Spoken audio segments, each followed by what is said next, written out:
Faces dropped on a new edition of Soccer Down Here. You'll notice that John Nelson is back after his soiree with Georgia high school football. How many games in 3 days? 10. 10? Yes. And you were doing everything from handing over trophies to working sideline to like hosting in between to what else? That, yeah. Everything short of refereeing, I think, and that was about it. So, yeah, we'll see. It was sideline, hosting, halftimes, post-game, in between games. Yeah, trophy, all choice D, all the above, yeah. Yeah, it was a lot of stuff. It's been hectic lately, and it'll be... So what did I miss? You miss stuff. That's what happens. It'll be more hectic. There will be lots of talk about this force majeure down here segment of the show, which will just continue on. There's really no updates on it. There's not going to be. The fewer updates, the better. You have a lot of people who are maybe not involved in the situation who are saying a lot of things. And as I said before, the more people would be quiet and stop posturing and trying to get clicks, the better off a negotiation can actually be. I really hope that everybody is looking at what's best for the league, the game, everything in this country, because this is not good for the game in the country. The financial situation is not good for the game in the country. There's a lot of things that need to get resolved. I really hope it gets sorted out. I really, really hope it gets sorted out quickly, and we'll keep you updated as things happen, but right now it's still in the yelling phase. We do have something very, very important that we're going to kick things off with this morning. If I can find the right sounder for it. You know what? We're going to go epic with it. Here we go.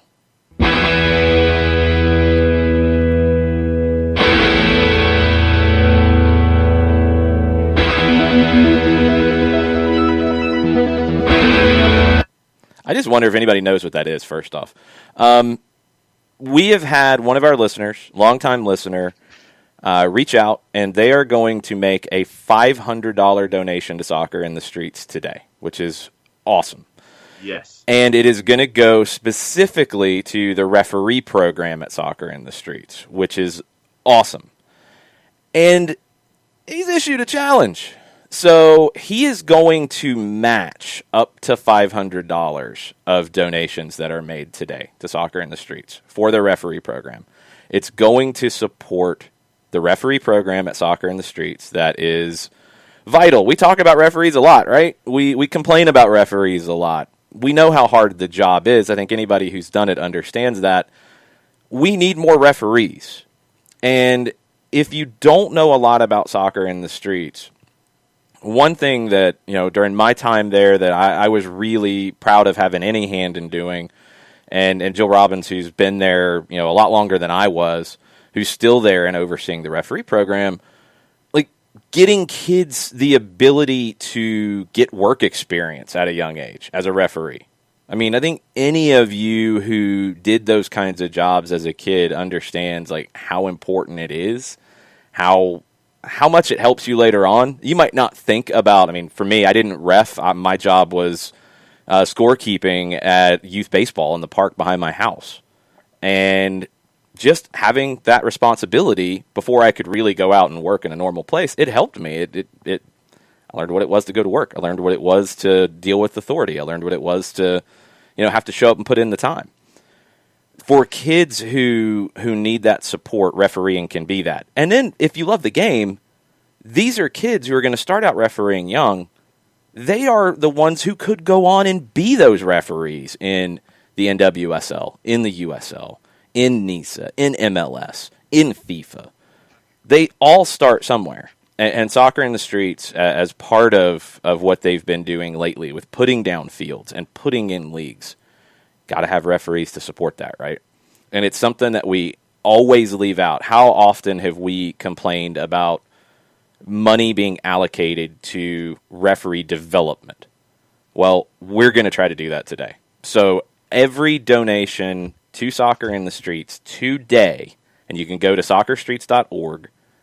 That's the website. Big button in the top right corner. That's the donate button. Go there. All the donations that go in today will be matched up to $500, and they will go to the referee program. And it's just so critical because the kids that I knew who refereed, for some of them, it was to support the household. Like for some of them, it was very important, as a kid, they were helping pay the bills. For others, it was that first job experience. And I've been glad to see some of the guys that I knew who refereed at that time have gone on and they're successful and they've got families and they're doing really well. That little bit of time refereeing has helped them. I've also seen one of the coolest things that I had happened to me in the last couple of years was I'm at Oglethorpe getting ready to call a game, and one of the kids that I used to coach that was a referee was the referee on the game.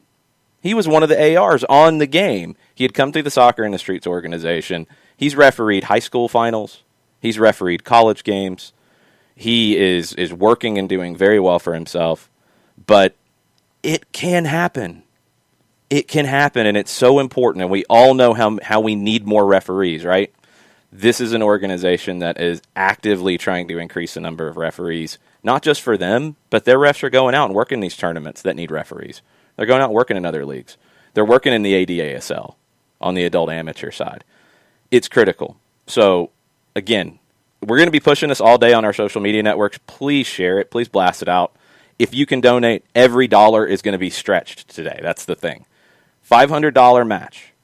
Everything up to $500 will be matched. If we raise more, that is even better because every dollar gets a referee a flag, gets a referee a whistle. Gets a referee a kit, gets a referee their certification. For the referees that are currently doing it, they can go on and get certified for the next level and do more games. So thank you to our donor, first off, for kind of lighting this fire. Thank you to Jill and everybody at Soccer in the Streets for what you guys do to grow the referee program. And let's try to help. Let's do our best to help. Look, it's the last day of the year. Let's try to go out with a bang here. Let's try to go out and bring something good into 2021 because, man, 2020 has sucked, and we all know that. So let's try to make it better for 2021 in the game. Let's try to grow the game. Let's try to grow an aspect of the game that, man, we all complain about a lot, don't we? I do. I try to praise referees as much as I can, too. But, yes, I've complained about referees plenty. Let's try to help the next generation of referees. So soccerstreets.org, click the big donate button in the upper right corner. Everything that goes in today will be matched up to $500, and it will support the referee program. Watches, stopwatches, thank you. Thank you, Soccer for Good, OG. Thank you. Anything. You don't understand, how hard it is at times to get one of these programs off the ground because you'll have all the big ideas. It's okay, cool, we need to get the certification. We need to do this. It's man, we need to get watches. We need to get, the little, packet with the cards in it. We got to get those. There's so much stuff that just comes up that you got to get for the kids. So it's huge. Thank you so much. It's a big, big help. But go to soccerstreets.org and donate. And thank you to our donor. And we're going to keep pushing this all day to try to make this a big, big deal. So gracias. And hey, it's the least we can do. If you're listening to this later, you don't catch it live this morning, that's cool. You can still donate. And just in the comment section, say, please put this towards the referee program. Please support the next generation of referees, et cetera, et cetera. Coins to flip. Thank you, Mizano. They need coins. It's $90 for the certification. That's not easy. No. For kids in the program who might not be able to pay to play in soccer right now, but are able to play because of Soccer in the Streets, $90 just to get certified. It's a barrier. It's an absolute barrier. Luckily, and it's something that Soccer in the Streets has done a really good job of, been able to front that for referees. And they've worked it off, and they've worked back, and they've been able to pay that back in, and then that gets flipped into more gear, and it keeps growing itself. And the referees who stick with it are doing such a really, really good job. So let's help them out. Let's help everybody out over there. So, por favor. Thank you. People are already donating. You guys are awesome. Thank you. Spread the word. Let people know. Look, it is tax deductible. It is the last day of the year. If you're looking for an extra donation to help those numbers out for next year, here you go. Here's something that you can do to help. But thank you. And we'll be talking about it more as the show goes on. Don't even worry. But yes, this is a big deal, something we wanted to do to finish the year out strong. And on that, while you were discussing all of the virtues and the values of it, went ahead and muted myself, made our donation here from Office HD, blasted it to the Facebook page. So there you go. There you go. There you go. It is that simple. So even please. I could do it. That's true. That is a sign of an easy donation system. Wrong. That is a sign of a very easy to navigate no donation system. If John can handle it in a break, that's impressive. You know. All right, I know miracles happen at the end of the year. It's true. I know you didn't get to see it live. Sorry, Joe. Specify it's for the referee program. Everything that goes in today is going to go that way. This came up pretty late in the day yesterday, so reprogramming web pages while people are on break was kind of a little difficult. So it is a donation right now because everything had been going in towards the pandemic relief. Specify the referee program, but everything that's going in today is going to get matched in this program. So this is what we do. This is what we try to do. But please, let's keep pushing that and try to make a big deal of it. We're going to be tweeting about it. We'll be sharing things about it. So thank you very much. I know you didn't get to see Ricky. We'll keep you updated. It'll probably be next week, to be perfectly honest. I'm not sure what the office situations are looking like over there. The next couple of days. I'm sure most people are off today. There will be some tweets about this today. I would assume people are off tomorrow and over the weekend. We'll try to get an update early next week and let you know how it goes. And for referees too, if you guys are out there and you referee and you hear this and you've got extra gear and you want to be able to donate it, hey, we'll figure out a way to make that happen too. So shoot us a message, let us know. We'll get it all sorted out. Whatever you can do to help. If you don't have cash to help right now, but you've got extra referee gear, great. We'll find a way to put it to use. Absolutely. Okay. I know you didn't get a chance to see it yesterday, but I'm sure you've read up on it. Everybody was talking about it as it was going on. Liverpool, little wobbly, little bit of a wobble, because it's a draw to West Brom and it's a draw to Newcastle. What's up with Jurgen Klopp? Is he still smiling? Does he still have the teeth? Is he still grinning through all of this and trying to explain things? I'm asking you. I think he's getting a little frustrated. Well, I figured that there was going to be a point where all of the injuries that we've seen were going to catch up. And unfortunately, it's against a West Brom team and a Newcastle team. And looking in the timeline this morning, Chris Hutchison says that the gentleman who is in charge of Newcastle should just change his name to Steve Buss. Some people would say that, yes. There were others who said that Newcastle was very, very organized and very structured. And they did have a good chance late. They did. They had 8 shots. They only gave up 11. I mean, on paper, it didn't look that bad. It was pretty bad, I know. Yeah, but you look at those two teams, the two teams where West Brom and Newcastle, and those two managers are not known for playing lickety-split. They're not out there for speed and doing 100-yard dashes and getting everything done and being exciting and making sure that it's going to be an enjoyable visual experience. Yeah. It's about survival and making sure you get the point. Yeah, there's that. I don't know if that was it. So it's just like, I don't know if West Brom and Newcastle are the Premier League equivalent of watching paint dry. That might be an insult to paint. Well, Alex Bassine's already yelling at you. What? Says doesn't think that they played like West Brom.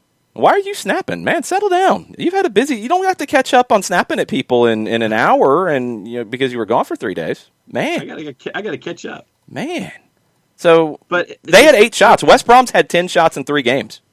Yeah, they had 8 shots yesterday against Liverpool. So they weren't like West Brom. You said they were like West Brom. That's all I'm saying. Chill. No, I was saying in the general sense of West Brom being West Brom and Newcastle being Newcastle. It's not the most exciting stuff. You're putting them in the same class, and they're not. They're not. And I'm not a fan of Steve Bruce by any stretch. I'm not either. West Brom and Big Sam is, to me, another level of negativity. Now, yes. He's only been there for 3 games. They've got 10 shots in those 3 games. That's the worst any manager's ever come in and done. That's horrible. Their numbers for the season aren't quite as bad. Steve Bruce is bad. Steve Bruce should have a structure for a counter-attacking team. He's got players who can be dangerous in the counter-attack. Hello, Miguel Almiron. We've kind of seen it. Yeah. But I just think he's a poor coach. I think when you look at the talent he has, he should not have Newcastle where they are in the table. They should not be where they are. They are better. That's different than Big Sam and West Brom. Just because defensive, or not many goals, that doesn't mean you're the same thing. West Brom is, as Jarrett said yesterday, anti-offense. Yeah. But no, stop. Just listen. Newcastle is not that. No, they're not. I'm agreeing with you that they're not. But, the resources are there to be exciting. I know, but that's okay. Then you're changing what you said earlier. Listen, understand. Newcastle is bad soccer, in my opinion. Steve Bruce is a bad coach. They have not done anything to show that he's a good coach. They have more talent, and they can get forward, and they have on occasion. Big Sam is afraid of being in the attacking half. He gets hives. He gets scared. He starts hyperventilating when the team's in the attacking half with more than one person. Yeah. It is a difference. Newcastle and West Brom playing Liverpool in this situation, though. West Brom, I understand it. They're awful. They don't have a lot of talent. They can't play with Newcastle straight up. Or play with Liverpool straight up. Newcastle can't play with Liverpool straight up. Newcastle could do a little bit more than they did for most of the game yesterday, but both teams are going to be happy with that point, correct? Yeah. So, yes, in general, I don't really care to watch West Brom. I don't care to watch Steve Bruce in Newcastle. I don't at all. However, getting a point off of Liverpool, the defending champions, who are in first, you got to give them some praise, right? Or do you? Yeah. I would love to see so much more out of Newcastle. I really would. When you have Callum Wilson, Jeff Hendrick, Miguel Almiron, depending on which John Joe Shelby you get on any given day, depending on if you can get Andy Carroll from 5 years ago when he comes off the bench. Yeah, like you're going to get that. Come on now. Joe Ellington is there. West Brom and Big Sam's probably like, ooh, Andy Carroll. Ooh. I know.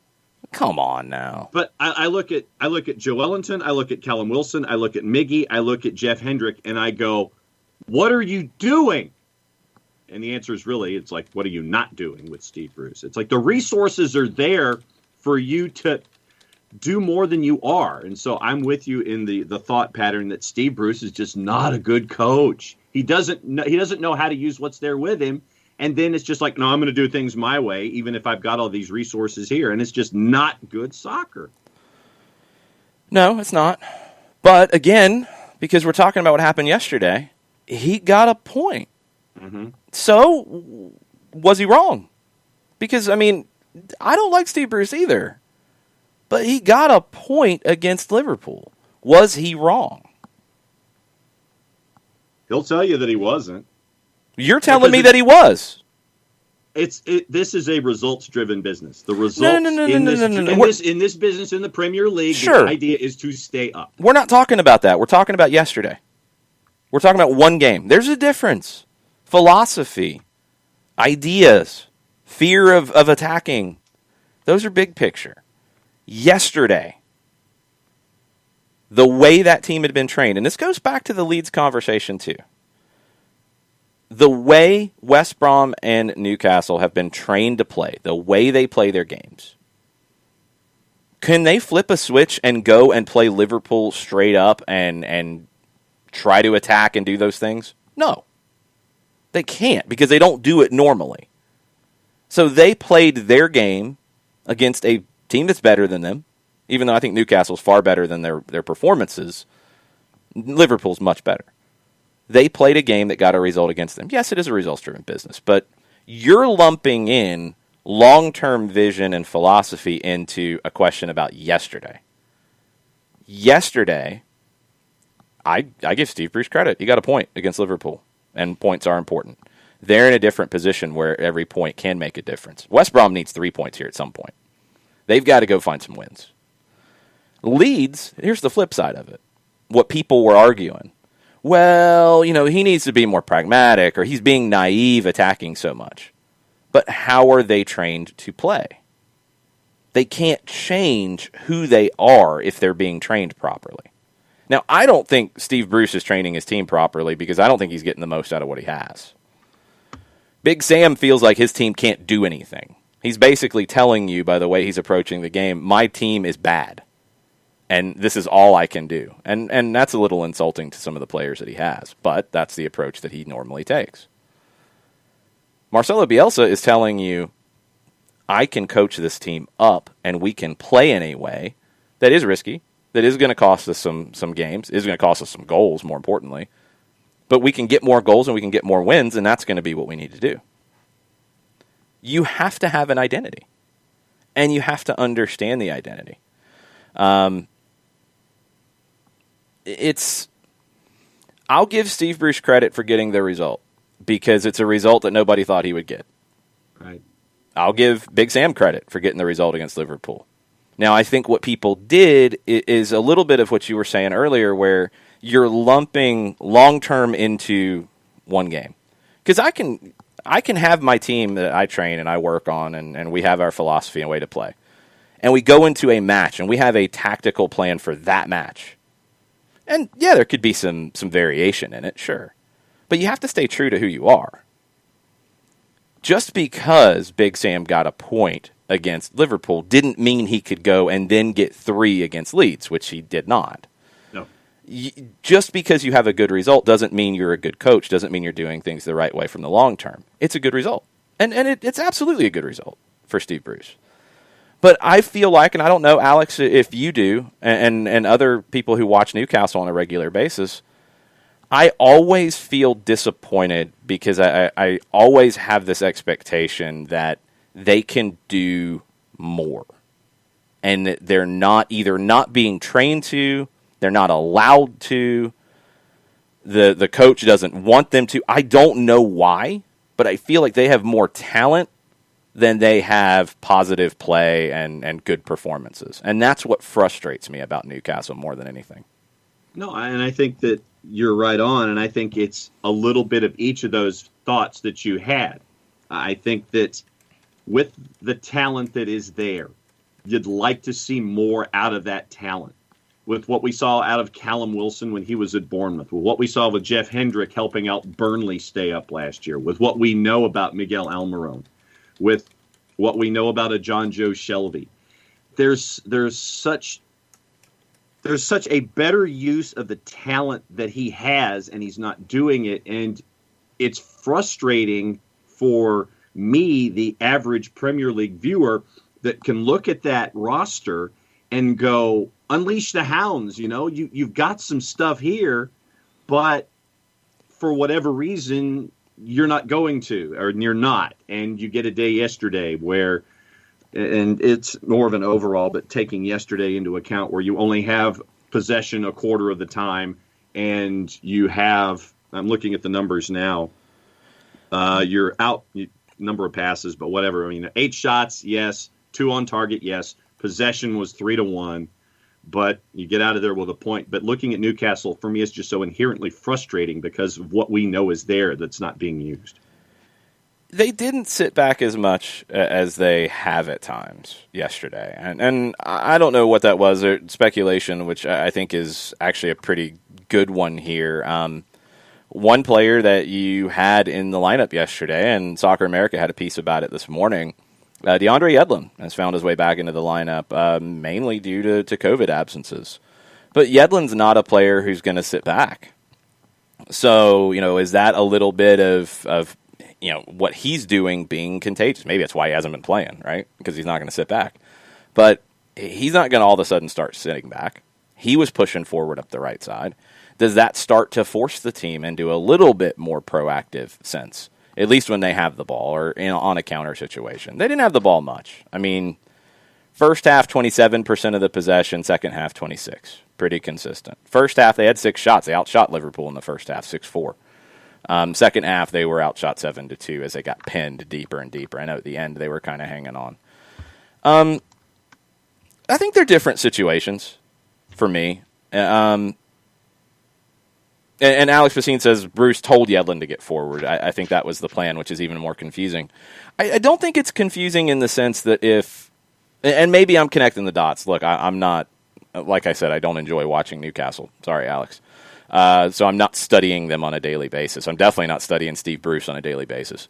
But if he hasn't been playing Yedlin because he doesn't like his style of play, but he has to play him here, and he knows that he can't sit back, and he knows that strategy's not going to work. If he's telling him to get forward because he knows what kind of player he has, I do somewhat understand that. I don't know if that's inconsistent. I think that is, look, I've got to turn to this guy. It's like if you had to play somebody out of position, you're not going to expect a central mid who's playing center back to stay home and sit really deep because of the way they feel the game. You have to adjust a little bit based off the players that you have.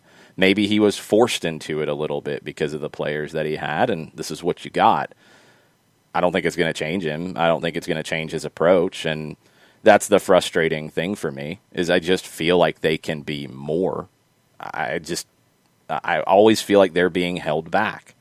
But he gets a result yesterday. It's a scoreless draw. We've been zeroing in on the Newcastle side of it and then West Brom previously. But Liverpool, back-to-back draws, 3 draws in their last 5.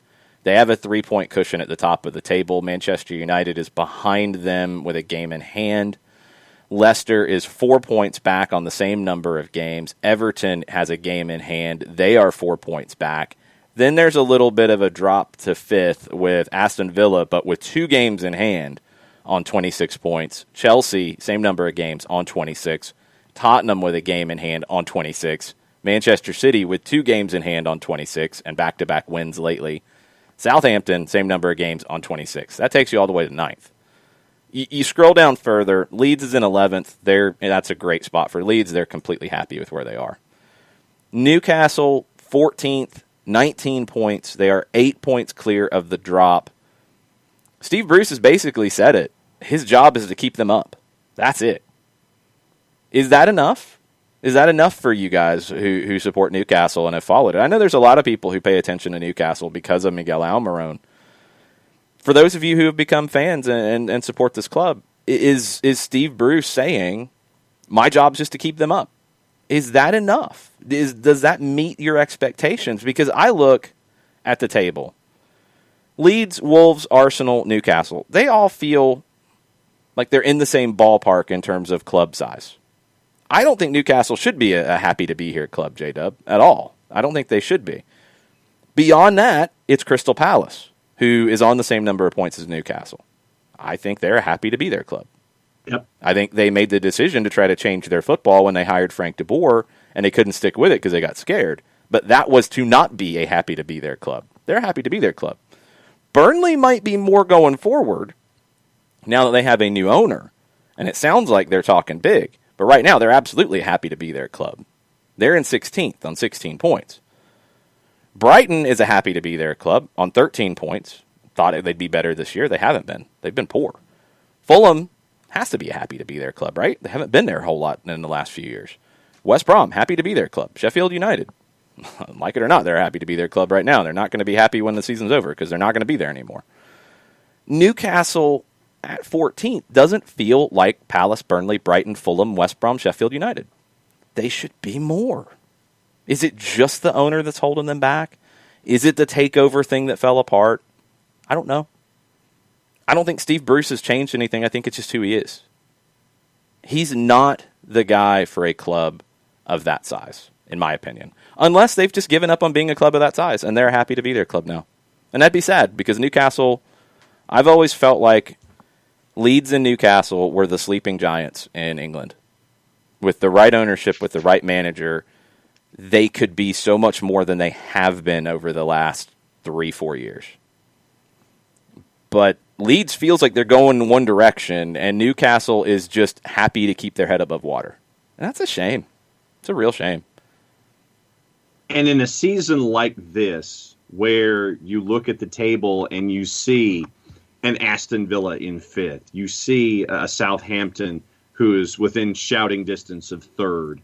You'd like to think that a team like a Newcastle, and I think that we talked about Mike Ashley before, and I would lay it with him and his not wanting to invest, lack of investment, however you want to phrase it, and then the takeover. And I think you're right once again. I think that it's choice D. I think that it's Ashley not investing previously. I think it's him wanting to sell for as long as he has, and I think that the sale not happening. I think that he's not seizing on an opportunity that this season could be. And I think that they are right now a happy to be their club. You went down the table, and I was going to say the same thing about Crystal Palace. I think that with Roy Hodgson, they're happy to be there. Can I stop you for a second? Sure. Because you said something that I think is wrong. And this is where I think we've got to stop giving Newcastle an out and Steve Bruce an out. You said Mike Ashley doesn't want to invest. He has brought in 3 of their 4 most valuable transfers, or not even valuable, highest paid transfers. 3 of their 4 ever in the last couple of years. Almiron, $26.4 million. Joelinton, $48 million. Callum Wilson, $24 million. He's not just throwing, sorry money around. Those are 3 players that 3 or 4. I mean, Michael Owen was $27.5 million in 2005. Beyond that, you're going back to Alan Shearer in 96. He spent some money. So then it goes back to the previous point that we had at the beginning of the discussion about Newcastle. If you're bringing in all of these players, spending all of this money, not getting the most out of them as we should, then where should the blame lie? And it's a rhetorical question. It's the manager. Yeah. It's 100% the manager. I mean, is Newcastle, and we've talked about this before, this isn't a, exact science because you don't have the salaries mixed into this too. But when you look at valuations and you look at total market value and you dig into these things, Newcastle is about where they should be in the Premier League. Okay. They are, if I can do the math backwards, your bottom 3 in terms of squad valuation. Sheffield United, Burnley, West Brom is the lowest. All right. Leeds is next. They're playing way above that. Palace, Fulham are next. Southampton's next. Brighton's next. Then Newcastle. So 13. And that's about where they are. Yeah. To be what they can be, they're going to need more than that. And I think they can be more than that because of stadium size, because of the fan base, because of those things. They can be more than the 13th most valuable. I agree. And Alex is giving us great information, and thank you, Alex, in the Twitch pitch. And I think he has a very fair point to what we said earlier about, is it enough for Steve Bruce to say, my job is just to keep them up? That's it. And Alex said it's okay if the plan is a different direction next season. A takeover is harder if they get relegated, which I totally agree with. And if that's the case, if there's a long-term plan, I totally get it. But that plan can't include Steve Bruce. I'm sorry. He's just not that manager. He's not going to become an expansive manager next year. That won't happen. No matter what he's trying to sell him, that won't happen. But if that's the job and everybody knows the job is to stay up, then okay. Then it is what it is. I get that. I totally understand that. Basine says Newcastle should be pushing for a Europa spot every year with an occasional push higher. That's a good baseline. No problem with that. They actually spent over $100 million in the last 2 years. Yep. All he wants to do is keep them in the Prem until he can sell. He's had the club up for sale for 4 years. The thing about his sale, that's one place where I don't know how much to trust what's going on because his sale process has been really odd. I don't know how genuine he is at times. So I do question it a little bit. He's felt like he's been playing games with this stuff. Could be wrong. He could just be attracting the wrong potential owners. Yeah. It doesn't really make a lot of sense. So he does have to sell for them to get forward. Absolutely. They should be Europa pushing higher. I totally agree. It is. Now, J-Dub says this, and this is where things can get interesting in this. Is there not a more fun way to just stay up? Like maybe one that's slightly rewarding for their massive fan base. And yes, there is. And with the talent they have, there should be. Because, and I think that's the prime example here is Leeds, 17th in terms of squad value, and that's if they went to other clubs, what they would be estimated at. 215 plus million. Newcastle's 295 million, 294 and some change. That's a good chunk higher. That's a couple of top players higher, which feels about right. That feels about right. You talk about the three that were in the top 4 ever in transfers in for Newcastle. They should be able to play better. They have the talent to play better. They have the talent to not play in such a defensive way. However, if you factor in all the other things that Alex says, which I agree with, he's right. They have to stay up. They can't sell the club if it gets relegated for the amount of money that Mike Ashley wants. They've got to stay up. They're being safe about it. They have the talent, and you have a manager who is going to play the style. They should stay up. They should absolutely stay up. There shouldn't even be a concern about it. Could they do more? Yes. That would invite more risk, and Steve Bruce is terrified of risk. Absolutely terrified of risk.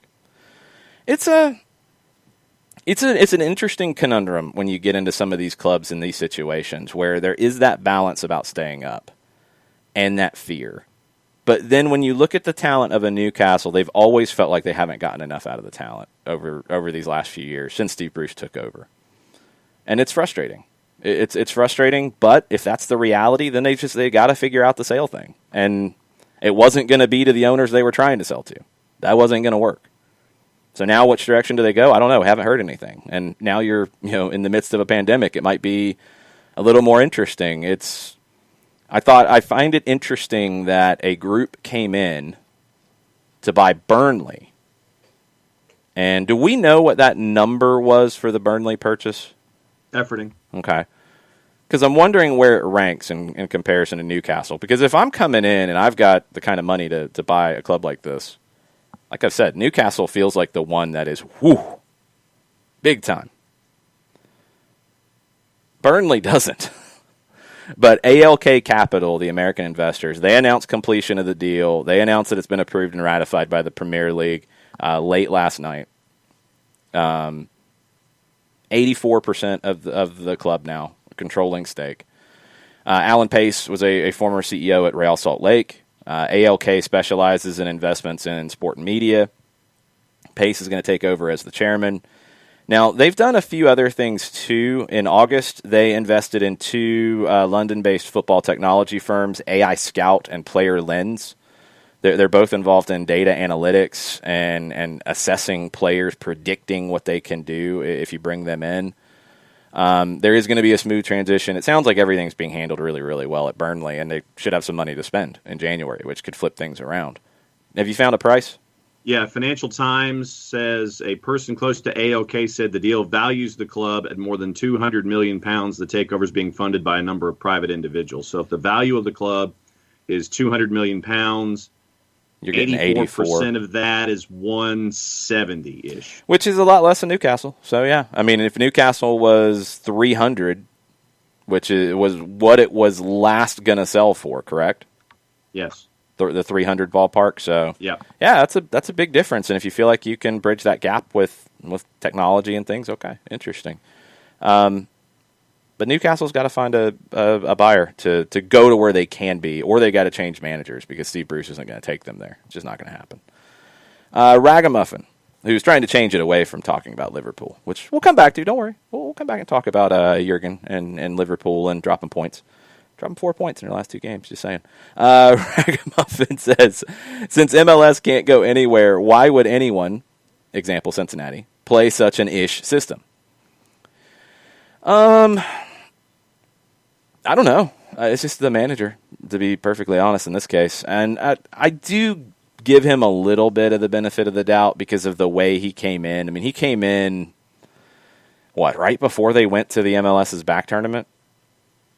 Mm-hmm. I mean, maybe a week before or so, because I seem to remember like him arriving in Cincinnati and then going straight to Orlando. I think he wanted to start defensive and then expand, and Maybe he can't. I don't know. I want to see what they do over a full year. So I'll give him a little bit of the benefit of the doubt. They've also had some really bad player decisions. And they missed on Jurgen Locadia, which not many people expected that to be a miss. I mean, he's been poor. And I don't know the whole reason why. He's been very, very poor, and he should have carried them to something more than they've been. So let's see at the end of this year with the Opstom. But in general, why would MLS teams play such a negative style? Because there's some managers who think it's the way for results. And while they're not worried about getting relegated, they are worried about winning and getting results because it's a results-driven business, even without the fear of relegation. And some managers, this is what they know. This is what they expect. This is what they think. This is what will make them the best, and this is what they do. And I disagree with it, obviously, but this is what they think is the best way forward. Let's see. We got Tafka in talking about Newcastle really quickly. Yeah.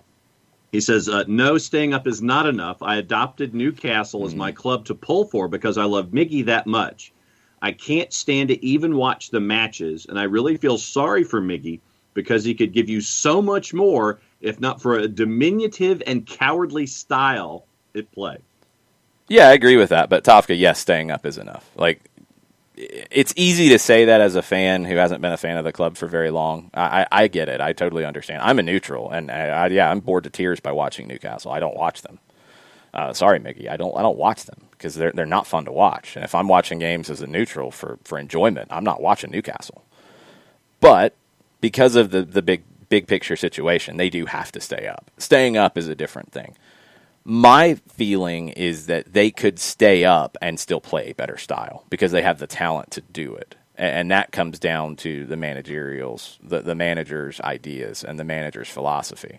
That's the problem here. They have the talent. They are not West Brom. West Brom, Big Sam taking them over when he did, I understand why they turn to him. I understand why he does what he does. They don't have a lot of talent.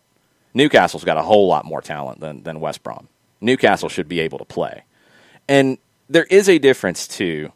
You're playing Liverpool. You're outmatched. You're outgunned. Fine. You're going to be defensive. You're going to look to play on the counter. Fine. All that's good.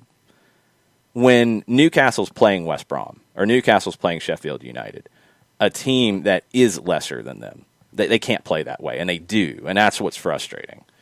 Leeds is kind of the opposite. Leeds will play straight up with everybody. And at times, people say they should not do that against teams that are better than them. Bielsa doesn't care. He's going to take his risks because then he doesn't have to try to flip-flop. He's always going to play this way, knowing that he could lose 6-2 to Manchester United, but then knowing he could beat West Brom 5-0. He doesn't have to change it back and forth. That's the key. That's the important thing. That's why I think that's a better approach. Or you just have to be defensive all the time, and that's what Steve Bruce is doing. But I think he's holding the team back. I really do. And Cincinnati has made a signing. It's not a massive signing, but it is a signing with local ties. Cody Cropper heads over to Cincinnati. He will be joining their goalkeeping core. That has announced yesterday. So not going to change them from an attacking perspective, but Cody Cropper, a guy with big-time USL experience, a guy with local Atlanta ties, is now a Cincinnati goalkeeper. Yeah, you mentioned Leeds, and Leeds' record, I mean, right now, through 16 matches, goal difference of 0. 30 given up, 30 scored. Their record, 7-2-7. So, to me, that means that they're playing their style, and you're going to be in those extremes of wins and losses. You're not going to be drawing a whole lot of matches this year, at least through the results that we're seeing so far. And there are 3 teams above them that have the same number of losses, that have the same number of draws. They rank right now, Leeds, in that group of folks who have drawn the least in the Premier League this year, and they're sticking to their guns, and you're going to win some, you're going to lose some. I know that sounds cliche, but that's just how things are when you stick to your guns and you stick to your style. That's just how it's going to be.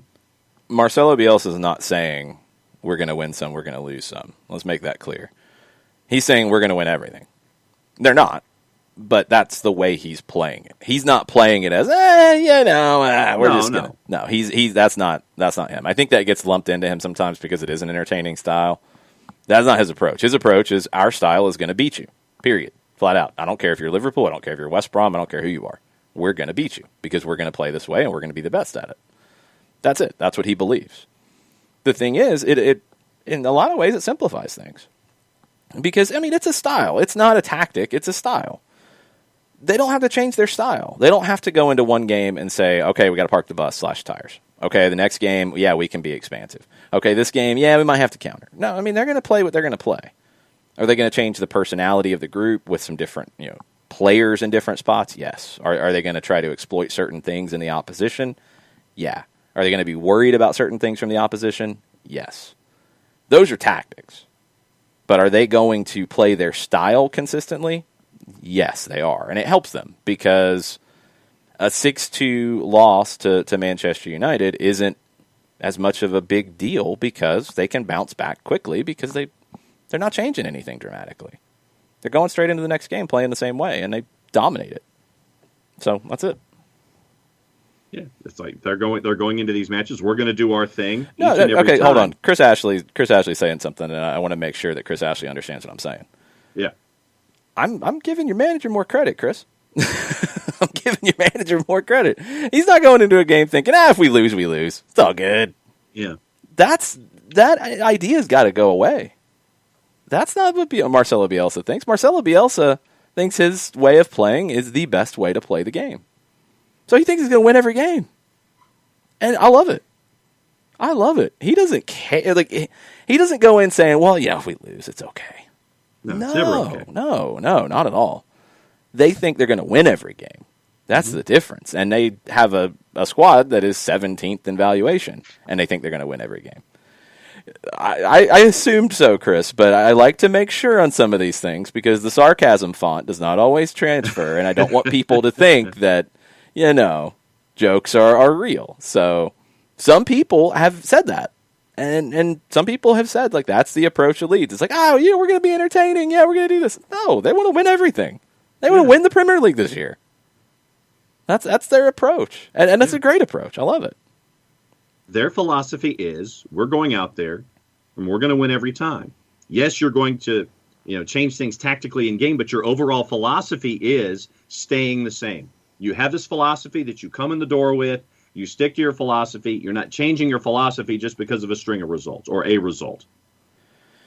You can't, because then you don't have a philosophy.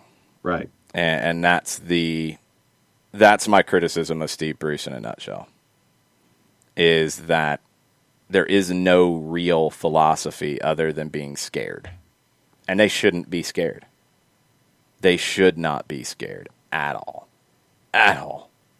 So, we'll see. But I do understand the big picture of them being scared of being relegated. I get it. I hope that when they get a new owner and they get settled, that they get a manager who does not have them scared, because their club is way too big to play in a scared way. It just is.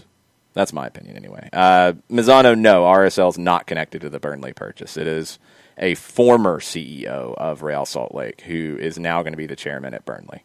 Real Salt Lake is up for sale. Delroy Hansen will probably be bumped out of the sale process in the next week by the league because he can't seem to get it done. The new owner of the Utah Jazz wants a non-complicated sale process and wants to get it done quickly. Sounds like, according to Alex Vihar of the Salt Lake Tribune, it did not go well in his first conversation with Hansen. I'm reading between the lines a little bit that maybe once the league takes over, they get something done, and the league takes control of it and goes on.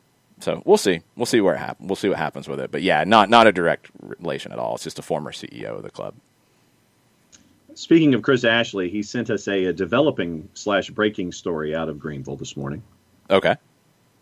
The Carrizales brothers are planning to make a comeback with Greenville FC in the NPSL after taking a year off in 2020. They're planning to come back in 2021. And that was announced in the Greenville News this morning. Marco Carrizales said that they'll most likely shift their focus toward player development over competitive play. Immediate plan, if it's safe to do so, set up camps, clinics, and training for young soccer players in the Greenville area to develop their skills, as well as exhibition matches for local talent to have a chance to get noticed. Quoting Marco, that's the thing that we feel the most confident in being able to safely manage and roll back out, end quote. Yeah, there's a very important place for NPSL in markets like Greenville where there is a professional team. There's a very important place for clubs like that because, look, a third division team, even a second division team, player development can be a challenge for them because you just don't have the resources. And there's going to be players in your local community that you just can't necessarily get to.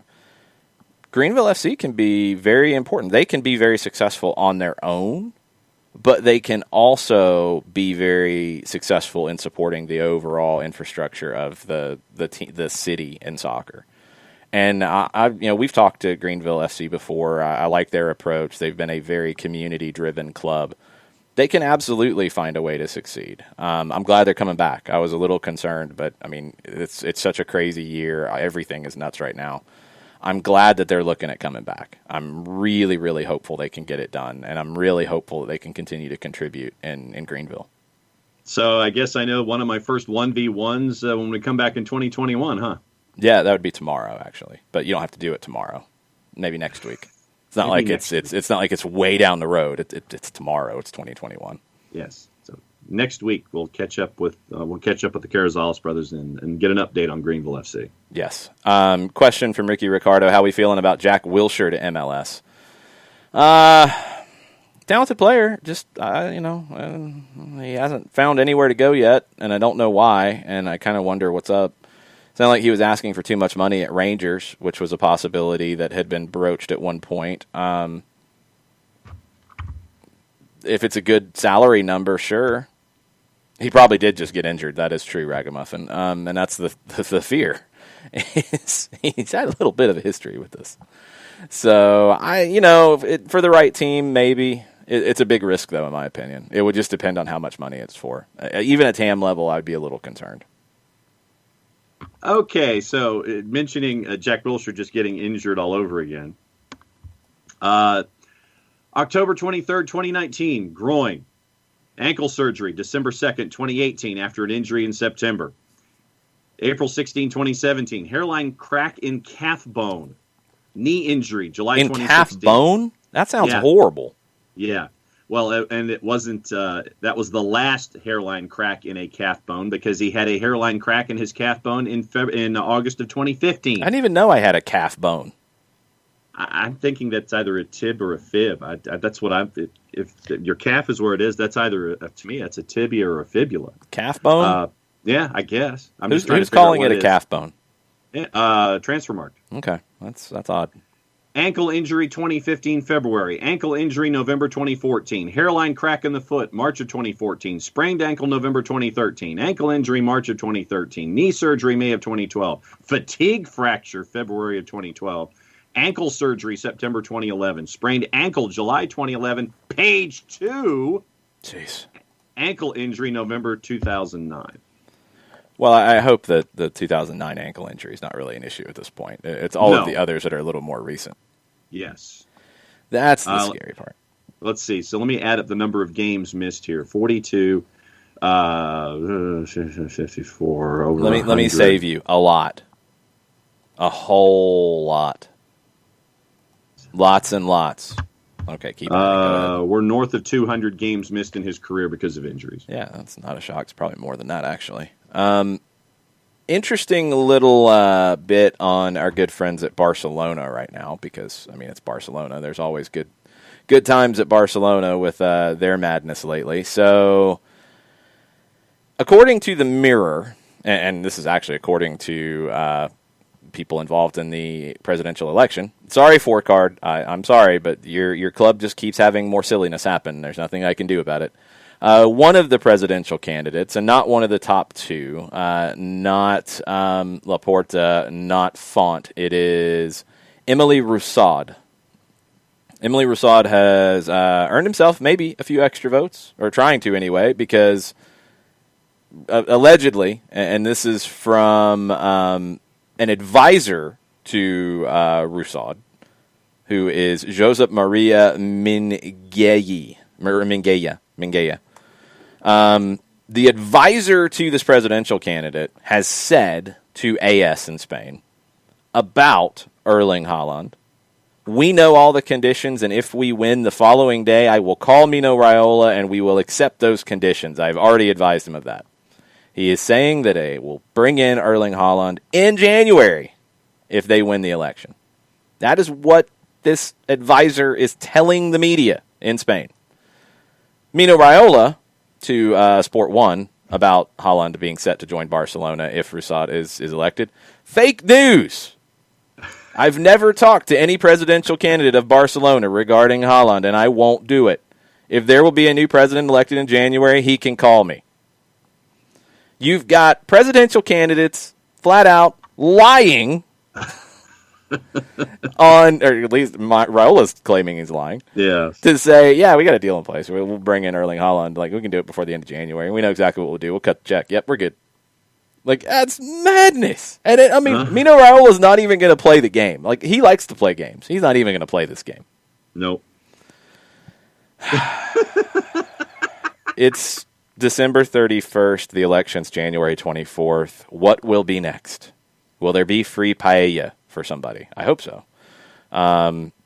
Nick Alifi is running for Barcelona president, I guess, in the Twitch pitch at least. Great. And we'll give all the season ticket holders Mino Raiola bobbleheads. Oh, sure. That'd be awesome.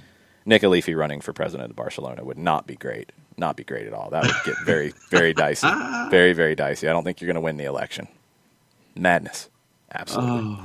Oh, goodness. Yeah, I know it's shocking that politicians lie, Domer. I know. And these aren't really? even like real government politicians. These are soccer politicians, which is maybe I want to worse. be president, so we're going to turn this into a FIFA roster. I'm just going to pick up the phone and everything's going to be fine. This is not new, by the way. No, no. Just the most recent example. Laporta himself, when he was first running, said he was going to get David Beckham to Barcelona. When he was first running in 2003, he was going to bring David Beckham. Well, Beckham already had a deal with Real Madrid. That was already going to happen. But that was one of the things he ran on. And ended up, I think the Madrid thing pushed forward, so that got pushed to the side. But yeah, I mean, even him, who is the leader right now in the race, he did it. Everybody does it. It's just what they do. So, I mean, if you're the third guy in like an 8-horse race, you better come up with something to get some attention. Yeah, you got to come up with something to make you different. This will do it. Sit there and garner attention to yourself. This will do it. All right. You recorded these over the last couple of days, and I think your last one was your best. Oh, what? So do you want to play that one back, or do you just want me to do a live? Well, no, because you talked about Wednesday, so that wouldn't make sense. That's true. Do you even remember what you said? See you tomorrow is how I believe I ended it. I think so. It is time to thank our good friend Steve Apolinsky for the final time in 2020.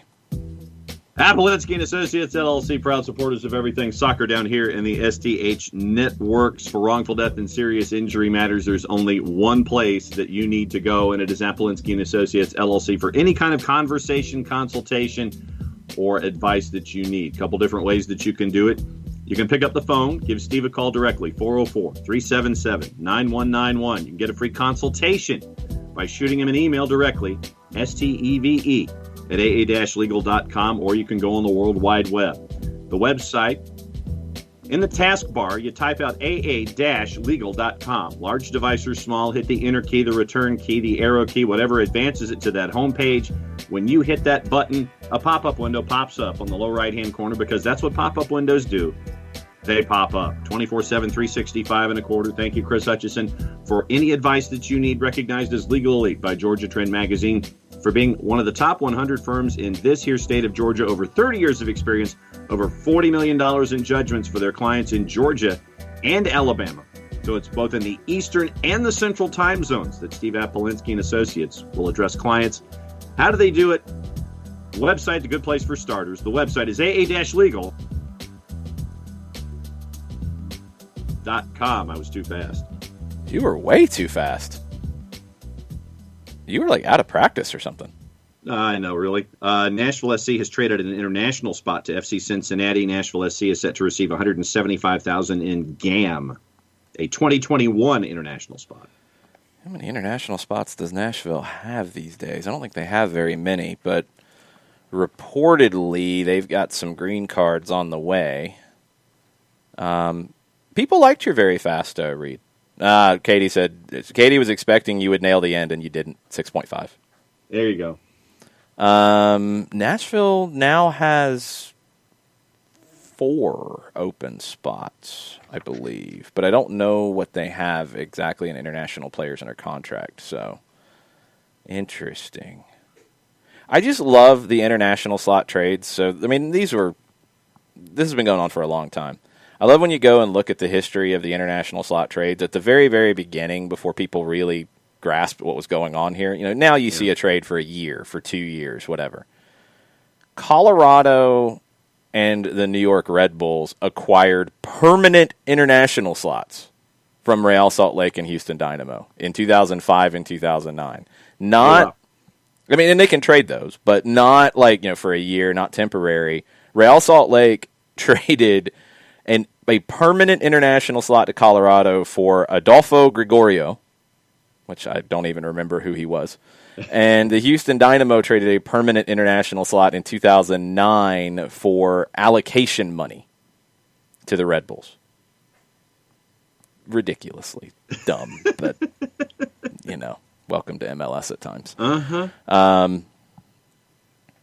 And now I got to see if this one's actually accurate, because this might be the best one ever. Hold on a second. We're going to make sure that we got this. Sure. Colorado might have made the best one ever. Did they trade it for Prairie Dogs? No, they had Prairie Dogs. They don't need to acquire more. I think this could be wrong, so I'm not even going to bring it up. It looks like it was like a 20-year international slot that they acquired, or Vancouver acquired, but I don't think that's accurate. I think that's a mistake. That would be hilarious if it was. That's like when you offer an 8th grader a college football scholarship. Yeah. Except worse, because you'll at least get that scholarship back at some point. It's a permanent / 20-year. Oh wow! Wait a minute. That's wild. There might be something to it. Let me see. Uh-oh. Did they? Yes, they did. This has been reported. This was at one point on the Colorado Rapids website where they had their international slots tracked. This could be the greatest trade in MLS history.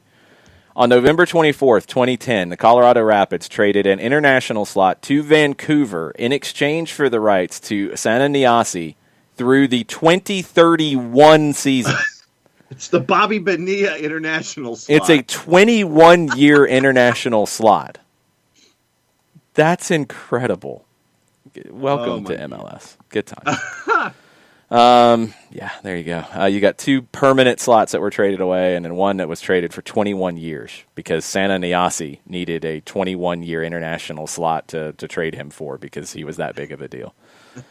Madness. The silly season will officially open tomorrow, and it will be silly. And the silliness is already getting underway when you start to look at some of the European writers and what's going on, what could be going on, and what's rumored to go on. Arsenal just made an announcement 5 minutes ago, and this had been reported earlier in the day. Kolasinac is going to Schalke on loan. Arsenal had said they needed to get rid of guys before they could bring guys in. He was one of the guys that was potentially going to go.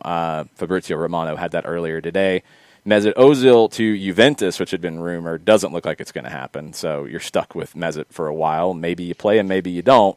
But you've opened up one spot at least, and I'm guessing you're saving on salary. But he is on loan for 6 months for the rest of the season. Said Kolasinac to Schalke. I was going to say, what did Kolasinac do to anger the front office to be sent to Schalke? I don't know. Hold on. Let me get the right sounder for this stupidity. Because it's really stupid. It's really, really stupid. What a plonker. BBC reporting that the FA has... Let me make sure it's the FA and not the Premier League. Yes, the FA. The FA has given a 3-match ban to Edinson Cavani of Manchester United for the social media post that was containing a Spanish phrase that is offensive in some contexts. They gave him a 3-match ban for that. Yeah. Right. FA, you are absolute plonkers and jokes, and you probably need to learn little bit about different cultures, because yours isn't everything. Maybe you need to understand context.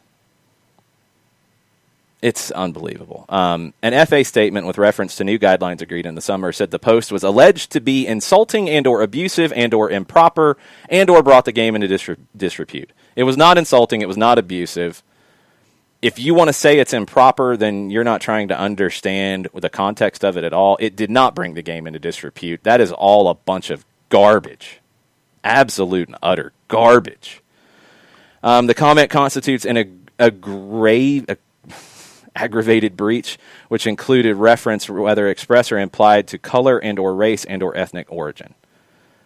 Oh, man. Cavani, in his apology after posting the message on Instagram, it was intended as an affectionate greeting to a friend, thanking him for his congratulations after the game.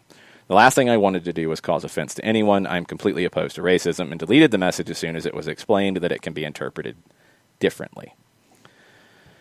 That's pretty bad. My issue with it is that the FA doesn't do enough to deal with actual racism to be jumping down this road.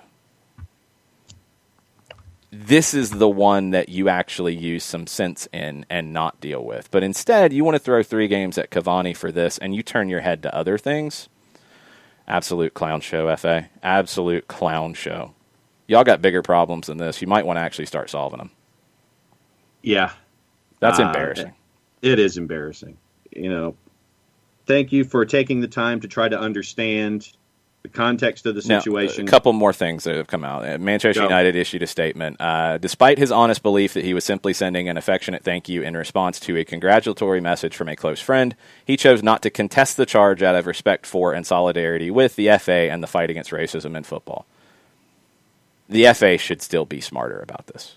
Absolutely be smarter about this. He pleaded guilty in the situation because he didn't want to fight it because of those things. That's fine. You don't have to give him 3-match suspension. He was fined 3-match suspension, fined £100,000, and enrolled on an education course after accepting FA misconduct charge. It's so stupid. It has nothing to do with being woke, ragamuffin. That's not it. Don't start going down that road. It's stupid because the FA has for years turned a blind eye to racism. And they're not actually dealing with it because this doesn't change anything. This is just getting $100,000 and fining a player or suspending a player for 3 games. That's it. It's not actually accomplishing anything. It's a joke. It's an absolute joke. Absolute joke. So he's going to sit 3 games. That's just what it is. Really, really stupid. And I hope that people will understand the context of it, and I hope that people will dig into it. But it's an embarrassing thing for the FA to do this. They could have accepted the guilty charge. They could have enrolled him in the class. That's fine, because that's probably a good thing to understand different cultural things. That's all fine. You want to throw a fine at it that's going to go towards anti-racism programming and whatever. Send it to Kick It Out, who does great work. Great. The 3-game suspension is idiotic. It's not the same thing as some other things that people have not been suspended for that should have been. So that's my issue with it. To be perfectly clear, that is my issue with it. They are jumping down a road here that is not an issue. They're creating an issue, and they're ignoring real issues. That's a problem. Yep. And I'm kind of biting my tongue here, but you pretty much encapsulated everything that's on my mind about this. It's like, instead of focusing on the larger issue, then you want to sit here and you want to try to make an example of Edinson Cavani with a 3-game suspension and a fine over what he said. So, yeah, not a fan, FA.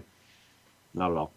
It's embarrassing. Why don't you actually do some good things with Kick It Out, who's been working with not a whole lot of resources for a long period of time to try to correct things in your game that you oversee. Why don't you actually do more work with them rather than scrolling through people's Instagrams where they're sending messages to friends that nobody was offended by? How about that? Mm-hmm. Atalanta's owner has slammed the door on reconciliation with Papu Gomez. he's training on the side, according to reports. The window opens tomorrow. Where does he go? Cincinnati is still reportedly in that mix, along with a few other clubs. It sounds like he wants to stay in Italy. He enjoys where he's at in Bergamo. He's not going to stay at Atalanta because that thing has fallen apart. But does he go to an Inter? Does he go to Milan? There's been rumors of both. We shall see. He's not going to stay at Atalanta, and we'll see how fast they make the decision. And then, as Papu Gomez has said, we'll hear what happened. And I'm really curious to hear what happened. So let's make this deal happen fast. Yeah. I want to know, did he drop Gasparini with a right hook? Was it a good punch? Did Gasparini get a shot in? I want to know the details, Papu Gomez. Let's hear it. Because it sounds like there was a pretty good fight between the two.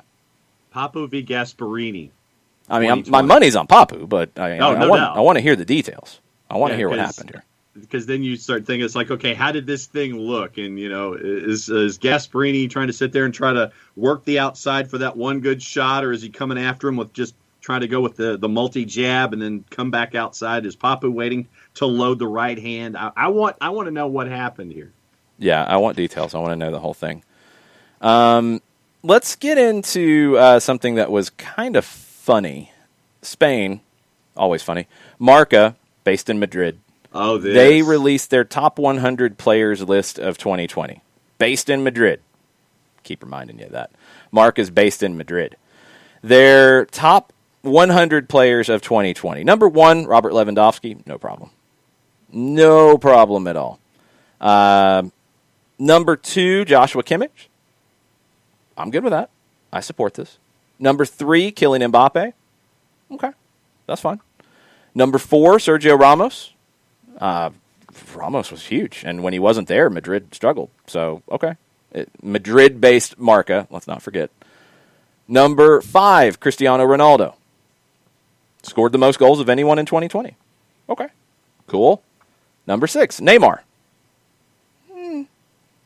Okay. Number 7, Karim Benzema.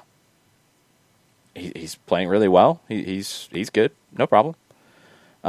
Based in Madrid, by the way. Based in Madrid. Yeah. Number 8, Manuel Neuer. No problem with that at all. 5 trophies for Bayern. 200 clean sheets for Bayern, for Neuer. 2 trebles. First player to win 2 trebles. It's absurd. Number 9, Erling Haaland.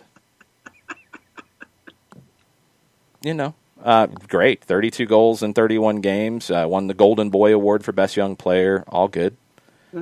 Number 10, Lionel Messi. Yeah. Madrid-based Marca, by the way. Madrid-based Marca. Lionel Messi, number 10. Behind Sergio Ramos, behind Karim Benzema. Messi did score the most goals in La Liga and had the most assists. But it was his off-pitch activity that made most of the headlines in 2020, particularly his explosive Burofax, an interview stating his wish to leave Barcelona. He got knocked for the Burofax. I was going to say, so Messi gets dropped to number 10 because of a Burofax. Yes. Behind Benzema. But behind Ramos.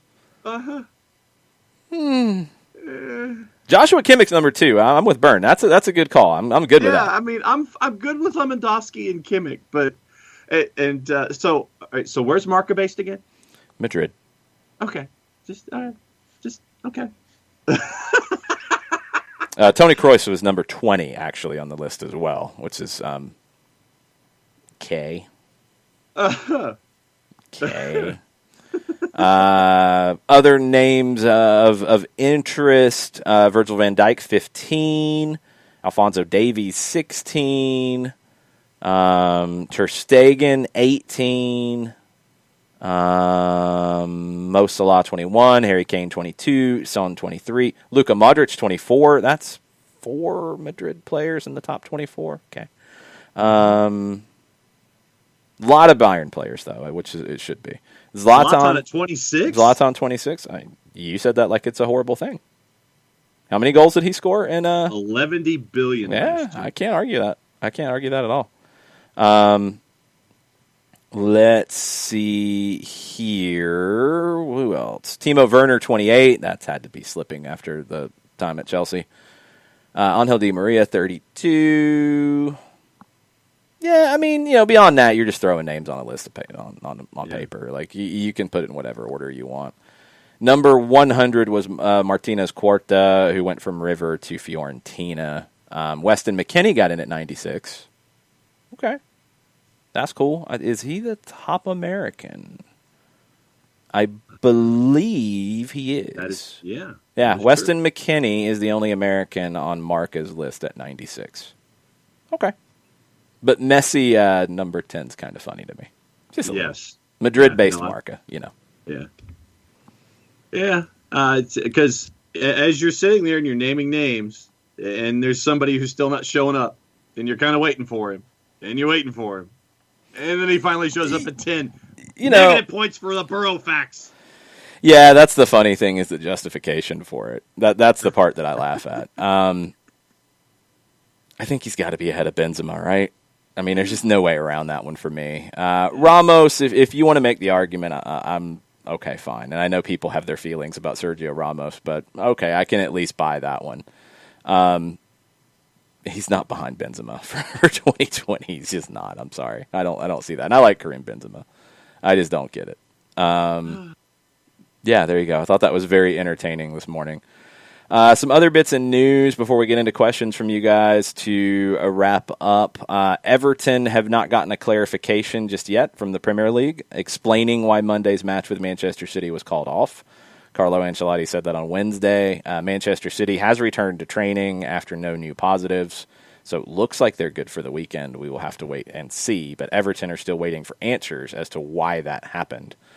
Joel Matip for Liverpool is out of action for up to 3 weeks. Adductor strain from the Sunday match against West Brom. That's what Jurgen Klopp said yesterday. They have said they don't want to go out in the market and get anybody in January.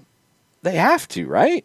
Yeah. They have to go get a defender. I mean, even if it's a 6-month thing, they have to go get somebody, I would think. Yep. I can't buy it. Sheffield Wednesday is an interesting place at the moment. Yeah. So you included a paper from Teesside Live, link to Sheffield Wednesday owner Defon Chansiri. Good enough? Is that correct? Yeah. Defon Chansiri. Defon Chansiri issues scathing attack on Tony Pulis after sacking him. It was scathing, according to the headline. Sacked him after 10 games. Don't know why he hired him in the first place. Said he didn't know how to manage Sheffield Wednesday. Okay. Already having doubts after just a handful of games. 2-hour press call. Uh-huh. Says he was totally wrong for appointing him. 10 games, 45 days in charge. Wednesday won the next night after he was fired. Chansiri gave Pulis no credit in saying the Owls changed the plan and played more attacking for the game. Chansiri said he didn't like Pulis' playing style and wants the next manager to play 2 strikers and stay away from the 4-5-1. He didn't know how to manage the team. He said the squad didn't buy into his methods. That surprised me. He told me he could play many styles depending on the opponent. He didn't make me feel comfortable. I made a decision to sack him because I feel that my people can do better. We need to play attacking football. We need to play 2 strikers, not 5-4-1. I thought Pulis was the right one to help us, but I was totally wrong. I can't make a mistake this time. Wow, that's kind of harsh. Oh, it gets harsh. I interviewed him over a year ago, but I was still not convinced at that time about his style of play. But this time when I interviewed him, I felt he had experience and we needed someone strong. At the beginning, we need to stay up and try to get in the playoffs if we can, but the priority was to stay up. He convinced me he could do that with the squad. We talked with him one by one about every player we have. He studied our players and squad. He convinced me that he could help and that our squad was good enough to keep us in the league. Of course, I understand we needed more players to strengthen. I also told him that I don't like the English old school. He said he would change his tactics and formation depending on the opponents. I told him I was very straightforward and that's what I want from all my managers. I told him he could contact me all the time by telephone or text. He told me we would normally have dinner once a week with the owner when he was at Middlesbrough. We can't do that at the moment. We said we need to get to know each other more. I felt at this moment he was a good fit to help us, and that's why I brought him in. We played 4, 5, 6 games, and I started to think whether he was the right one for us because of the way he plays and the way he treats our players. He was always good with the press and praises the fans. He knows how to make the press like him, which is good for him, but of course he can't damage the club. I talked to my team, and they said give him more chance, and maybe he would do better. I said, okay, I will give him more of a chance. But, of course, I still need to make a decision whether he is the right man by the end of the month. If he is not the right man, he should not recruit any players. That's fair. He texted me and said he had been here for 3 weeks and would give me a summary of the club. He said, we are a big club with big potential, but the results don't lie. Over the past 12 months, the club's record has been poor and doesn't have identity, and the whole structure is unbalanced. It made me very surprised because we talked about the players at the interview. When the players were not winning, he was saying something different, and that the squad was unbalanced, but they could still improve by bringing in the right players. He can talk to me directly because he has my direct phone, but he didn't like to talk to me. He worked with our recruitment team on who he wants to bring in on loan or transfer. I said, do it. Our people always start to work on the players a few weeks ago. Some we sent offers in until the window opened. I still allowed him to do what he wants. Okay. He's got a bunch of people who have applied for the managerial job now. Okay. So he basically said Tony Pulis lied to him and didn't do a good job and was too defensive. Right? To sum up, is that good? Yeah, that sums it up. Okay. Also, he said, yeah. What? Okay, what? No, I mean, because you're excited. Like, what is it then? Because that was all I had. He went for 2 hours, man. He wasn't done. I know, but that's all I got. What else? Oh, just like, there's nothing else. You're really pumped up. What is it? Oh no, just no. You went through it all, but just the fact that he goes for you went through the entire article. I was trying to find shortest EFL coaching tenures while you were going through the red. Okay. There's more about Sheffield Wednesday that I was trying to get to. Chansiri said that player wages and ticket refunds will take longer to process. The club is struggling to make ends meet. Players have not been paid on time. Players were seeking guidance from the PFA. Chansiri said, I believe in all the same media availability, with the COVID situation, we don't have any revenue. We didn't defer the players' wages like other clubs. We tried our best to do it. The payments will be paid just a little bit late. We have expenses every day, every month. Everyone has a problem. We have a problem with cash flow, but at the end, the players will get paid. He also said about the season ticket refunds. He said, I can guarantee they will get their refund at the end. We have many issues. We've just changed the system. It's a little bit slow and taking a bit longer. We didn't expect 50 to 60% to want refunds. The fans must be a little bit patient. So Sheffield Wednesday is trying to upgrade their squad, and they have no money to pay their players currently or refund people season tickets. That's not a good sign. No. He is not quite one of the 5 shortest managerial reigns in English football. Looks like number 5 is Paul Scholes at Oldham Athletic for 31 days. Paul Hart at QPR in 2010 was there for 28. Billy McKinley was at Watford in 2014 for 8 days. Dave Bassett was at Crystal Palace in 84 for 4 days. And Leroy Rossignol was at Torquay United in 2007 for 10 minutes. Good times. Good times. Couple things on the Twitch pitch. Hutcho Zone says, since you are wearing the SDH gaiter around your neck, yes. Hutcho has a piece of advice. If you wear a paper mask behind it, it not only protects you from potentially transmitting or acquiring COVID, but it also works as a hella face warmer in the cold winds we've had recently. So there you go. Considering that I'm going to be heading to the airport after the show, I will take that into advice and use it appropriately. Excellent. Mizano says, I don't know when the best time to discuss this is, but a round of applause to John for his sideline reporting yesterday and Monday and Tuesday, as well with the high school football championships. Was watching the 5A championships where Mizano's Cartersville Purple Hurricanes came out strong but got overpowered by the men from Warner Robins. Ooh. Yeah, Warner Robins tied the state record for most points scored by a winning team in a championship game at 62. Oof. Who was the shortest? Oh, go ahead. 62-28, your final tied Valdosta from 1971, I believe. Geesh. Who was the shortest tenure in the EFL? 10 minutes. Leroy Rossignol at Torquay because the team got sold. He got hired and then they got sold 10 minutes later? Yeah, they were in the process of getting sold. He does the presser, gets rung up 10 minutes later, finds out the team gets sold, and he's out of a job. Wow, that's incredible. Yeah.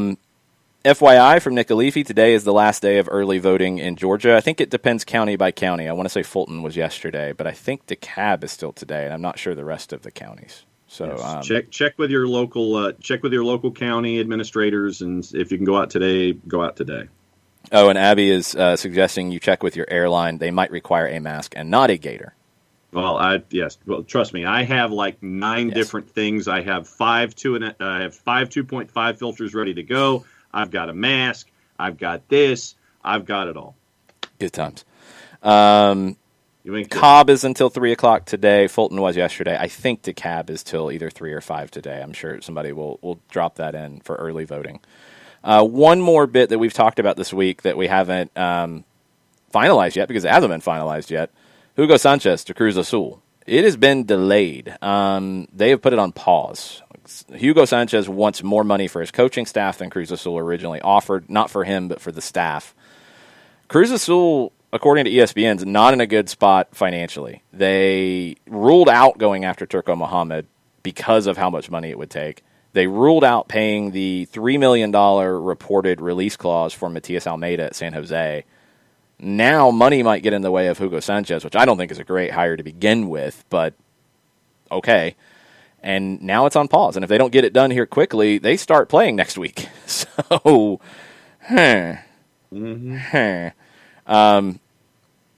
we'll keep you up to date on Cruz Azul and Mexico as the season starts, what, next weekend?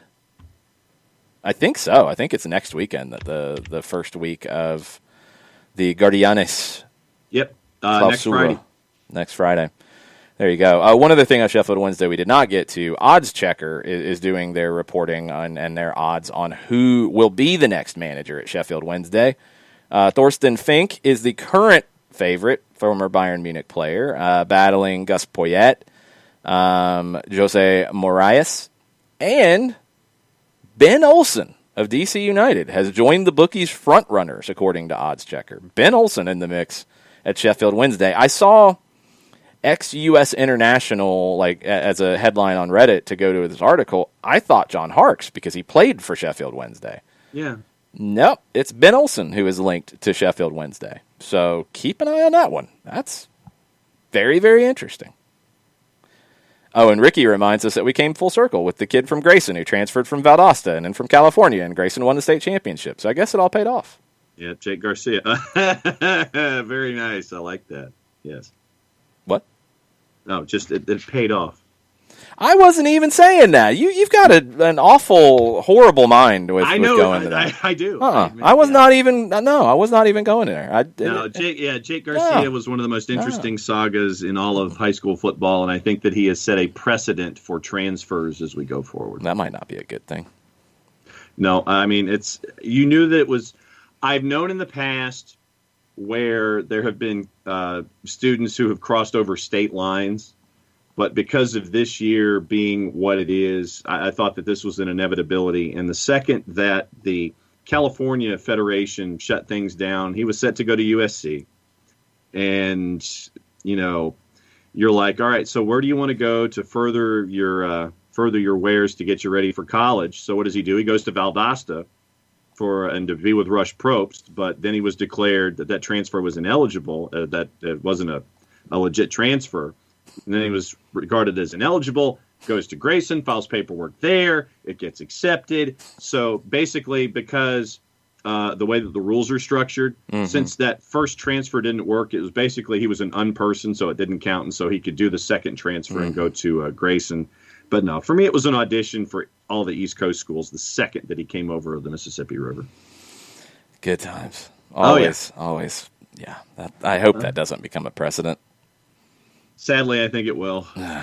Not good. All right, you had something you wanted to get into today. And not a dance routine, I hope. You requested this, so I mean, I'm just playing the song you requested. You wanted to dance? Is that why you wanted this?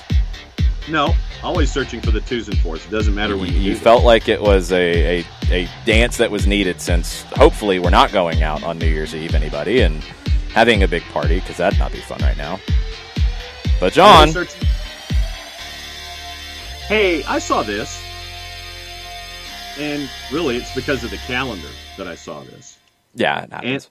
And I want to know what everyone's New Year's resolution is: A, for themselves, and B, for their favorite club. You Okay. know, and I know that Nathan might have one for Liverpool in addition to Atlanta United. I know that folks might have it for Atlanta United. I know Modaflow and Colonel might have something for Swansea. Chris Ashley might have a resolution for Leeds. So I want to know what your resolutions are for yourself and for your favorite club. What's your resolution for Swansea? My resolution for Swansea, promotion. Okay, that's fine. Thought it might involve something about Mindy Kaling selling her shares. No, that depends on what happens at the end of this season. It would be Jason Levy first and foremost. But no, just promotion. I mean, you got close last year. You were part of the discussion. You got in the last day. You got in as the 6. You were close. Keep doing what you're doing. Get promoted. And for myself, it's be a better listener, be a better husband, be a better communicator. Because sometimes I think that I lack in all 3 at times. And so that's what I'm going to try and improve on this year. I don't do New Year's resolutions. I don't. I do like goals for the year, which I think are different. Like I think resolutions generally get tied on. Yours are more goals, for example. Yeah. I think a lot of times like resolutions get tied into very specific actions. And for a club for whatever, that's fine. I have very like loose goals. And honestly, I haven't even thought of them yet because this year has been so crazy that, I don't know what 2021 is going to bring yet. I don't. I don't know what it's going to look like. I don't know what my goals are going to be outside of the absolute basics of staying healthy and making sure that, I'm not putting others at risk with dealing with this virus. It ain't going away. That we've all got to be really careful about. And that's my number one goal, and it will be for a while. Yep. Beyond that, I mean, a lot of it is consistent. Like, I'm always trying to get better at what I do. Always trying to improve. And that was something I posted yesterday. And I'd love to hear from you guys to steal John's segment for a second. While you're thinking of your resolutions, I guess if I have a resolution, it is to be clear in making sure people know that they're appreciated, because I think if we've learned anything in 2020, we don't know what time is anymore. We don't know what's coming. So make sure the people around you and even people that you've never met, know they're appreciated. So I tweeted out something that I'd been thinking about because I don't even remember where I saw it. I saw somebody talking about role models and how a lot of times I think we think of that as a kid's thing. Like, okay, you're a kid, you look up to somebody. I have role models now, and I have role models who are younger than me. I have role models who are older than me. I have role models who are in the same industry. Role models are people that you look at, and for me, I look at them to improve and look at them to be motivated and to be inspired. And I tweeted out a list of some of my role models yesterday, and it was all about being a broadcaster and what I do. But I wanted them to know that I appreciate what they do. And some of them I've met in person, some of them I've met virtually, some of them I've never met. But I think it's important to make that clear. And maybe in previous times we always felt like, I'll meet this person at some point, or, I'll get to tell them at another time. And look, we don't know. This year's been crazy. So if there's anything, it's that, is I just want to make sure that people know how I appreciate them and how I appreciate what they do. But the basics are just, honestly, being smart, staying on top of things, staying safe, keeping others around me safe, and just, constantly trying to make the world a better place. Yeah. If I can do that, it's going to be a successful year. One of the things for me that I've always tried to be better at over the last couple of years is to let people know how I feel about them. Let them know that they're loved. Let them know they're appreciated. Let them know that what they're doing, no matter what it is that they do, that it matters to me. And they impress me in whatever way that I tell them that they impress me. So it's just, and it was something that stuck out to me at the championships. And I made a point before one of my last segments to sit there and thank the crew. because it is 90 people in a credit roll in 3 separate studios in 2 separate buildings that make the dog that is swimming on the water line in the lake, the paddling that's going on below the water line, no one gets to see. And it's those 90 folks that no one gets to see to make sure that everything happens the way that it does. And whether it was somebody working at Center Park who was a yellow jacket, somebody who was an usher, somebody who was in security, somebody who's on our crew, I always try to pass them by and sit there and thank them for what they're doing, because I'm sure a lot of times they don't get those words. And just for me, I've tried to be more cognizant and aware of everything going on around me because of all of these separate pieces that make something happen in our day to day. Like today at the airport, there's going to be someone there who's going to be scanning something for me, taking luggage, going through the metal detector, all the security, all the folks on the airplane, all these pieces and all of these folks out there today that are doing their best.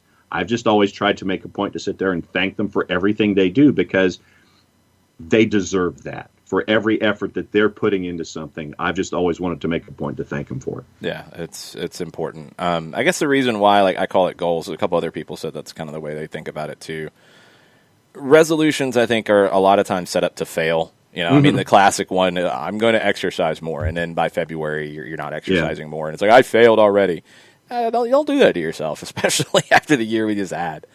Create goals and things that you work towards throughout the year. I mean, I want to, continue to learn more Spanish. I'm not going to put a definition on it because, I don't know how it will go. But I'm going to keep putting in the work. I'm going to keep putting in my time doing my lessons on Babbel and reading and trying to read out loud Spanish articles, and so I can be more well-rounded with covering this game. I want to get to that. I don't know what that looks like, so I'm not going to put a strict definition on a resolution, but I'm going to keep working at it, and that's a goal I have in 2021.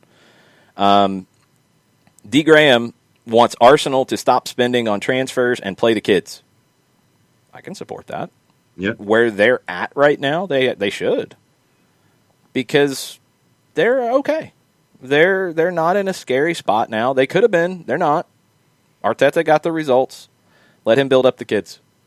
They're safe at the moment. They're 9 points clear. Play the kids. Don't go get a bunch of quick fixes. Play the kids. I'm always in support of that. I like that, D. Graham. Mazzano, don't go out and buy a 2021 year planner. Don't waste your time. Use your phone. Use one of John's legal pads. My 2020 calendar, we have a calendar on the fridge. All of these things that were on there mapping stuff out, there's so much stuff that got crossed out, redirected, and all that. Yeah. I don't even waste my time. I put my stuff in as it gets scheduled on my phone. I use my phone calendar. Katie Weaver, goal, see Atlanta United live, tailgate, hug people. It'll happen. It will happen in 2021. I really, truly believe that. I don't know when in 2021. I don't know if it's June like some people have maybe hoped. I don't know if it's August like some have said. I don't know if it's later. I think it will happen in 2021. But, man, this rollout of the vaccine's kind of worrying me a little bit because it's been slow. So it'll happen. I just don't know when. And yes, it will be a glorious thing to see, so many of you guys in the stands at games and hear you. Even just the limited attendance we had at the end of the season, it felt so different calling those games and just felt so different being in the building. So I can't wait for that. I'm right there with you, Katie. Strummer John, Spurs to try to score additional goals after the first one. I can support that. You got to have the initiative, according to Jose. Don't get the one and then back off. He's saying it's on the players. You could wonder if it's on him, but he's putting it on the rest. I also recommend that you follow Jose on Instagram because he's very entertaining on the IG. I like Jose on the Instagram. Strummer John for Atlanta United. Find another scorer besides Joseph, which I agree. They still need a secondary scorer. It doesn't need to be a second forward. They need a secondary goal scorer. They need somebody in that 10 goals a year kind of range. They need another one like that. And then for Strummer John, personal resolution to exercise 5 days a week. those are the ones that scare me because I know that that's not realistic for me because my schedule's so crazy, like day to day and all that. So I definitely want to exercise more. I definitely want to work at that. I have to be kind of careful about it after my concussion history. So managing heart rate is a challenge, and at times I can get out of whack with that. But I definitely want to exercise more. I just can't put a number on it like that. It's like my Spanish goal is I don't want to set myself up to fail and then get disappointed with myself, you know? So it's a goal to do it, and I will work on it, but I can't put a number on it just yet. Domer 2021 things I'd like to experience. Atlanta United tailgate and all the hugs. I miss my peoples. Yep, right there with you, man. Yep. Right there with you. Abby wants to make more scarf deliveries for charity. Abby was a huge, huge help on the Marcelino Moreno scarves. And just a quick update on that. $2,000 was donated to Atletico Palmira. I think the transfer might actually get finished. I believe it's the 4th when they get the cash. They're still figuring out exactly what it looks like on their end, but I know equipment was a big need for them. And they are going to send us some pictures and videos of the kids who are going to benefit from this. So we will keep you posted. And hopefully it'll be a relationship that we build and continue to work with Atletico Palmira because it's been really cool to put this together. And thanks to all of you guys who bought the scarves and spread the word and then posted pictures. Thanks to Atlanta United for spreading the word. That helped get a couple final scarves out the door on the last days of it, and that's what got our final donation up to $2,000. So $2,000 is headed to Atletico Palmira, and we'll keep you posted on how it helps their soccer school. Ricky, goal, be more proactive. Having a kid in 5.5 months, yeah, I would do it, Ricky. That's true. Yes. Goal for Atlanta United, be feared again. That's a good one, and I think that'll be the case. That's a step before necessarily being a top team, is to be feared and make teams change when they approach you. And that was even still happening. I mean, that was happening at MLS's back. I mean, Cincinnati played the way against Atlanta they did because of that fear. Columbus talked about it. So that's going to be quick to get back, and it's going to be different with what Gabriel Heinze wants to do. But, yeah, I think that'll happen. That's a very good goal, and I think a very attainable goal. J-Dub, goal, try to stay employed in the music industry and figure out how to get us back safely. That's, you know, I've talked about it enough on here. The music industry's, you know, very close to my heart in a lot of different ways. I love music. It's probably the other love of my life outside of people beyond soccer. It's something that, you know, I mean, I love all kinds of music. I'm a schizophrenic when it comes to what music I like. I'll sing along to Johnny Cash, and I'll sing along to Outkast, and then REM, and then The Cure, and whatever. Live music has been one of the industries that has taken an incredibly massive hit at this time, and I know people who have worked in the industry who can't right now because it's not an industry at the moment. It has been intriguing to watch some bands try to figure this out and do some of the streaming things and start to sell tickets for the streaming things. That's a stopgap. You know, it'll maybe fix things temporarily. It's a cool in between, but yeah, getting people back in venues and sharing live music. I mean, it's the closest thing to sharing a soccer match. You know, I mean, the goosebumps I get from the crowd roaring at a match at the Benz are honestly pretty similar to the goosebumps I would get at a club or, you know, at a theater when a band is playing and everybody's singing along to a song. Like, it's very similar. So the feelings are very similar, and we need both. You know, they're both inspirational to people, and hopefully we'll get both of them back in 21. Keep at it, J-Dub. Keep at it. Atlanta United's goal, beat everyone. That's a big goal. I don't think that one's going to happen, but I do think they will be dangerous from very, very early in the season. I think that's going to be a big element of Gabriel Heinze's style of play. It's going to be a fun ride. I'm enjoying it. Nick Alifi for Milan. Just enjoy the ride. Don't get too worked up about it. They're doing really, really, really well. This next month is going to be interesting to see what they do in the transfer market and to see what other teams do. But yes, enjoy it because you don't always know when your team's going to be back in a spot like that. If you have the opportunity, to be on a ride like that where your team can win a championship, enjoy it. As we saw with Atlanta, 2018, you win it. 2019, right there in it, and people, for some reason, wanted to steal the joy of being in that spot all year through 19, which I did not understand, drove me crazy, because you saw what can happen in 2020. It can fall apart. One injury, bad run of form, whatever. Enjoy when it's good. Don't be afraid of it. For Nick himself, stop waiting for gatekeepers to provide validation and just create content. Totally agree. Totally agree. Just do it. That is the SDH way. Even when we don't know exactly what we're doing or how we're going to do it, we do something. We figure it out. We figured out how to do shows on Twitch this year. We figured out how to start a Discord. We figured out how to do a fundraising campaign for a team in Argentina. We figure it out. It's the ECW kind of model. If you're a wrestling fan, it's just get it out there to people and try to connect. Yeah, that's what we try to do. Speaking of the fundraising campaigns, before we continue with this, the referee campaign for Soccer in the Streets, I know a bunch of you have already donated. Thank you so much for doing that. Keep spreading the word today. It's up to a $500 match on the referee program, and this will go towards certifications. It'll go towards kits. It'll go towards additional training ideas. Soccer in the Streets has had professional referees speak to their referees. They employ their referees in their own leagues. They help these referees get employed in other leagues. It's a critical part for anybody who loves soccer. It's a critical part for the kids and the families that are involved in Soccer in the Streets because they need the work. It's a critical part for the experience of working. It fits so many different needs. So every dollar is valuable. If you can donate $1, it will be useful. So go to soccerstreets.org, click on the donate button, and all the donations today up to the first $500 will be matched. Keep going above that. Don't stop. Yeah. Keep going above that. Don't stop at 500. No, keep going. And if you hear this later, if you hear this tomorrow, go ahead and donate, and it will support the referee program at Soccer in the Streets. And they need help to be able to do what they do because we need more referees. And if an organization like Soccer in the Streets can help produce more referees, I am all for it, and we want to help them because we want good referees. We want more referees. This will help do it. More resolutions and goals. Oh, go ahead?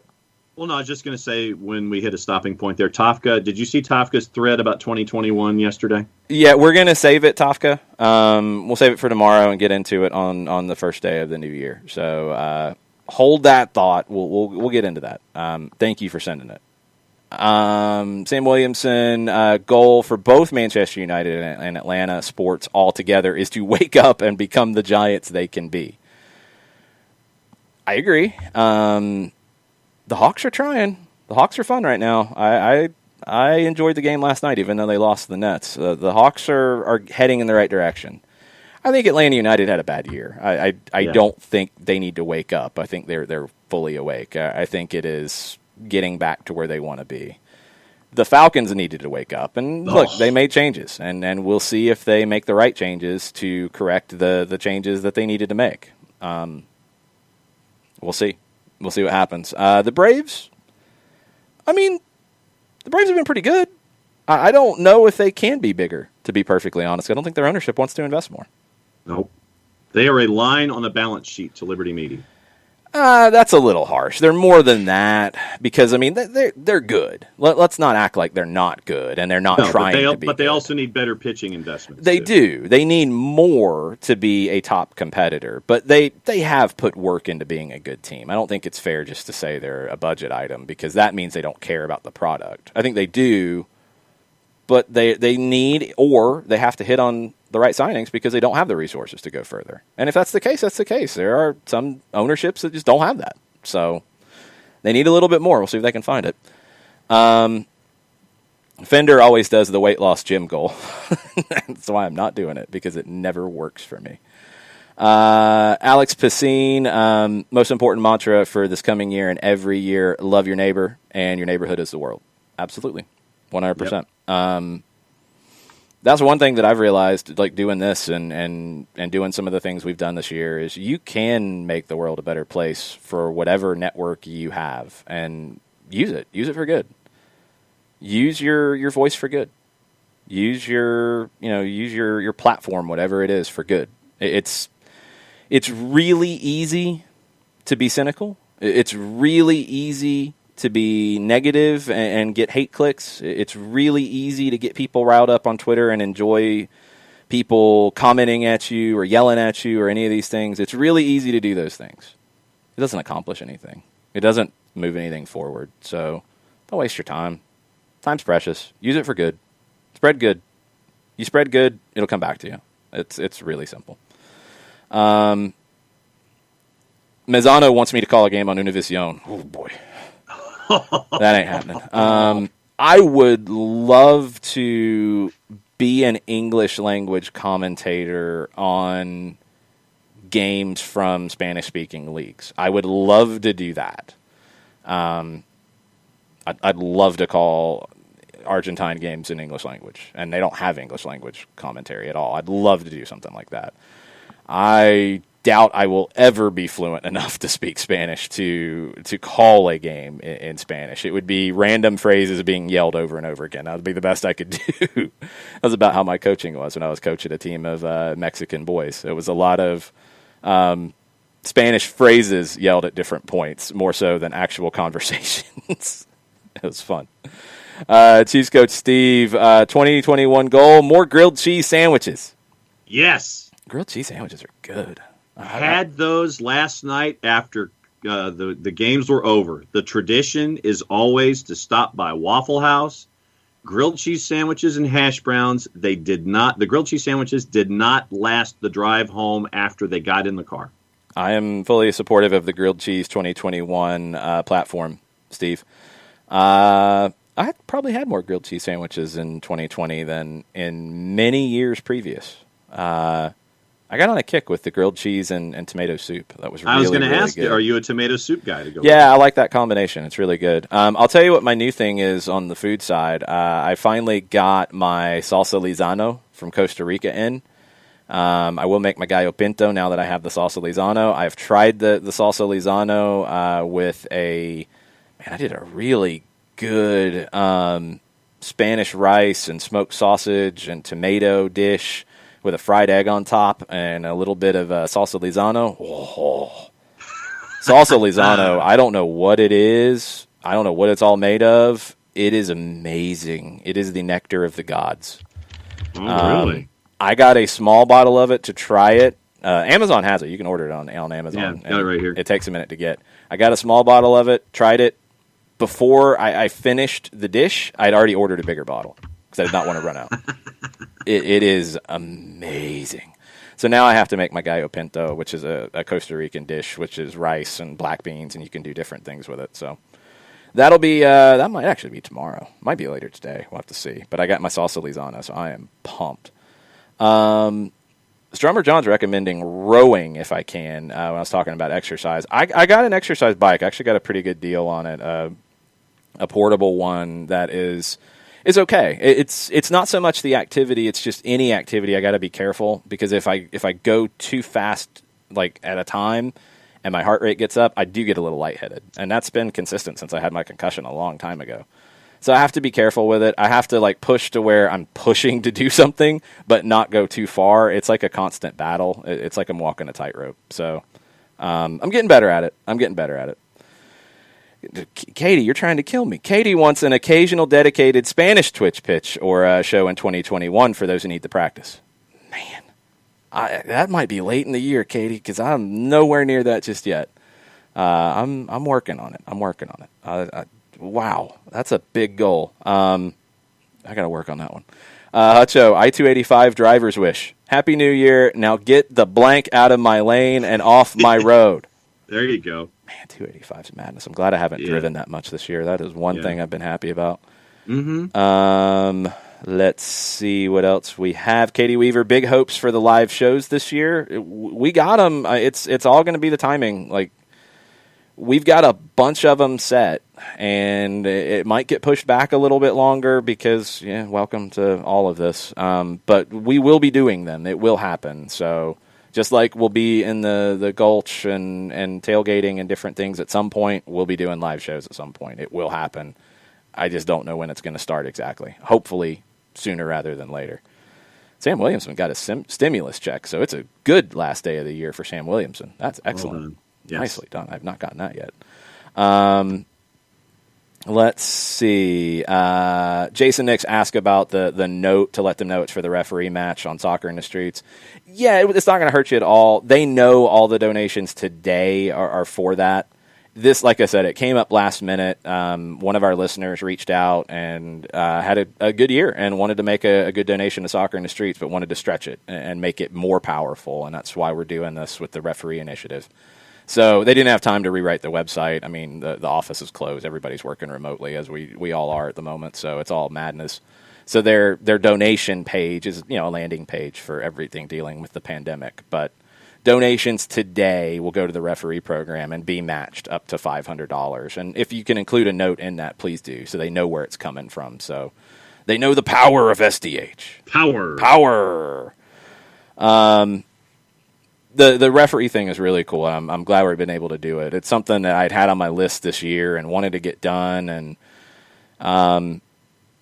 I can only ask you guys to make donations so many times before you get sick of hearing me ask. So I try to space them out and balance them out, and we try to come up with the right initiatives. This one was the perfect way to do it. So we'll be doing more of this stuff next year, and it'll be with Soccer in the Streets. It'll be with other organizations. Hopefully we'll do more with Atletico Palmira and other things that come up. So, you guys are great for supporting these things. It's crazy ideas that we have to try to make the world a better place, and it doesn't happen if you guys don't support it and actually do that and make the world a better place.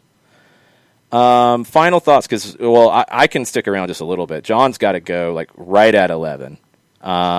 Anything else from you, John? Because I think you've got 120 seconds. 120 seconds? No, just for everyone who's a part of our SDH family, thank you for 2020.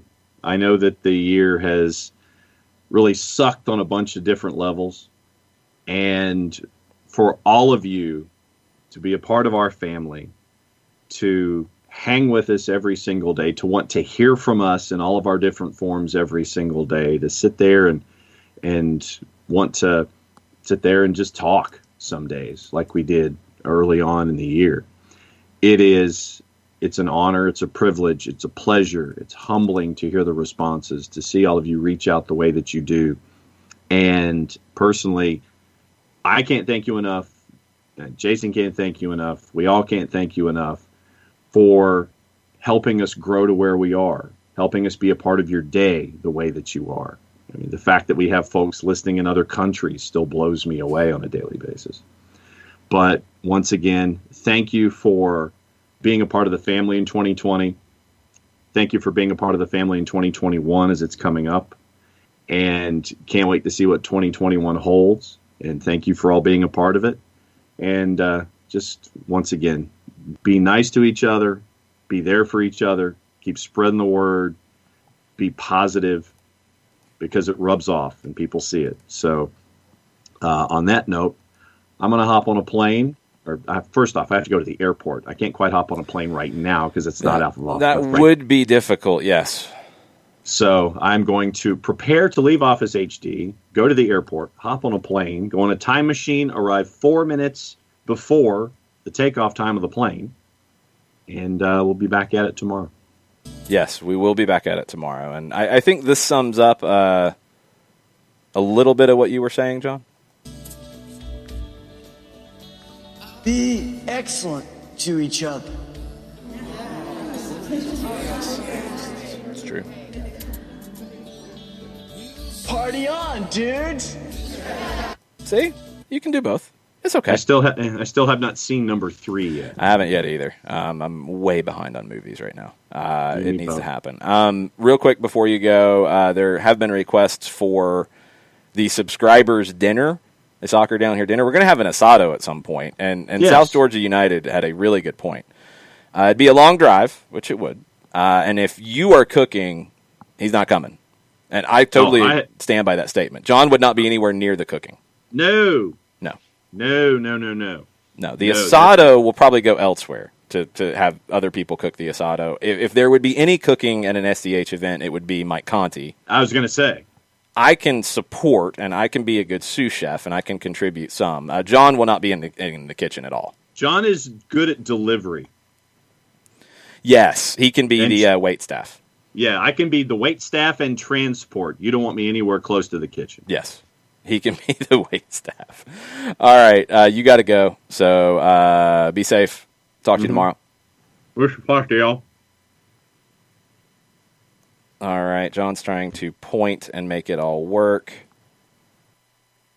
I will be back with video in just a second as Mateo dials it back up. He's trying. Mateo's working. It's the end of the year. Mateo's a little slow at times. It's okay. There we go.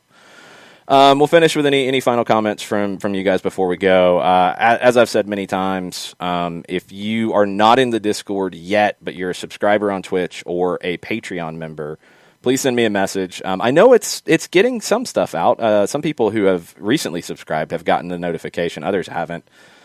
That's not on Mateo. That's actually just all the integrations behind the scenes. But if you haven't gotten in, it's there for everybody, and it's been really cool to see people kind of find their own ways in it. And I saw a bunch of people say on the Twitch pitch, it's been a godsend this year. It's felt like group therapy at times. It's been great for John and I, and for Jarrett and Nick, and for Kelly and Jess as well, when they've been able to join in, just to have this kind of community to do this and know that people are listening and people want to listen and people care about listening. It's been massive for us in a crazy year where we've all had our own challenges and trying to make everything work as best we can. So, thank you to all you guys. That's why we created the Discord, so the Twitch pitch could continue throughout the day and on a weekend when we're not live and all of it. So if you are a subscriber, please let me know if you haven't been able to get into the Discord, and use the Discord for whatever it turns into. It's open-ended. I've tried to keep it open-ended for now so that community can continue, because it's been really cool to see it. And like I said about some of these crazy initiatives, it doesn't happen if you guys aren't out there mobilizing it. You guys have done an amazing job with that. So thank you so much for that. 2021 will be better. Don't know exactly when. Don't know exactly how yet. It will be better. We will get back to being able to do live events. We will get back into stadiums. We will get back into concert venues. We will get back to be able to hang out with one another. It will happen. It's taken longer than it should, but it will happen. There will be Major League Soccer in 2021. I know it's easy to be afraid of that. I know it's easy to feed into some of the negativity. It will happen. There might be bruised feelings about it. I hope there's not. I hope they get on the same page. There's too much good to come. I think they'll all see that. It will be better. It will take some more time, too. So just do the best you can and support the people around you, support the people that you care about, and make sure they know that. And I care a lot about all you guys, so thank you so much for being part of this. Y'all have a good rest of 2020, which has not a whole lot of time left, less than 13 hours. There are some games today. There are a few. There's some games tomorrow as well. We'll be back in the morning for a normal SDH show on New Year's Day, and we'll talk about the games tomorrow. And we'll keep you up to date on the transfer window opening and all the craziness. So thanks for being part of our worlds this year. We're going to all make 2021 a better one, and we will start that process tomorrow morning. So y'all have a good rest of the day. Mucha plata, y'all.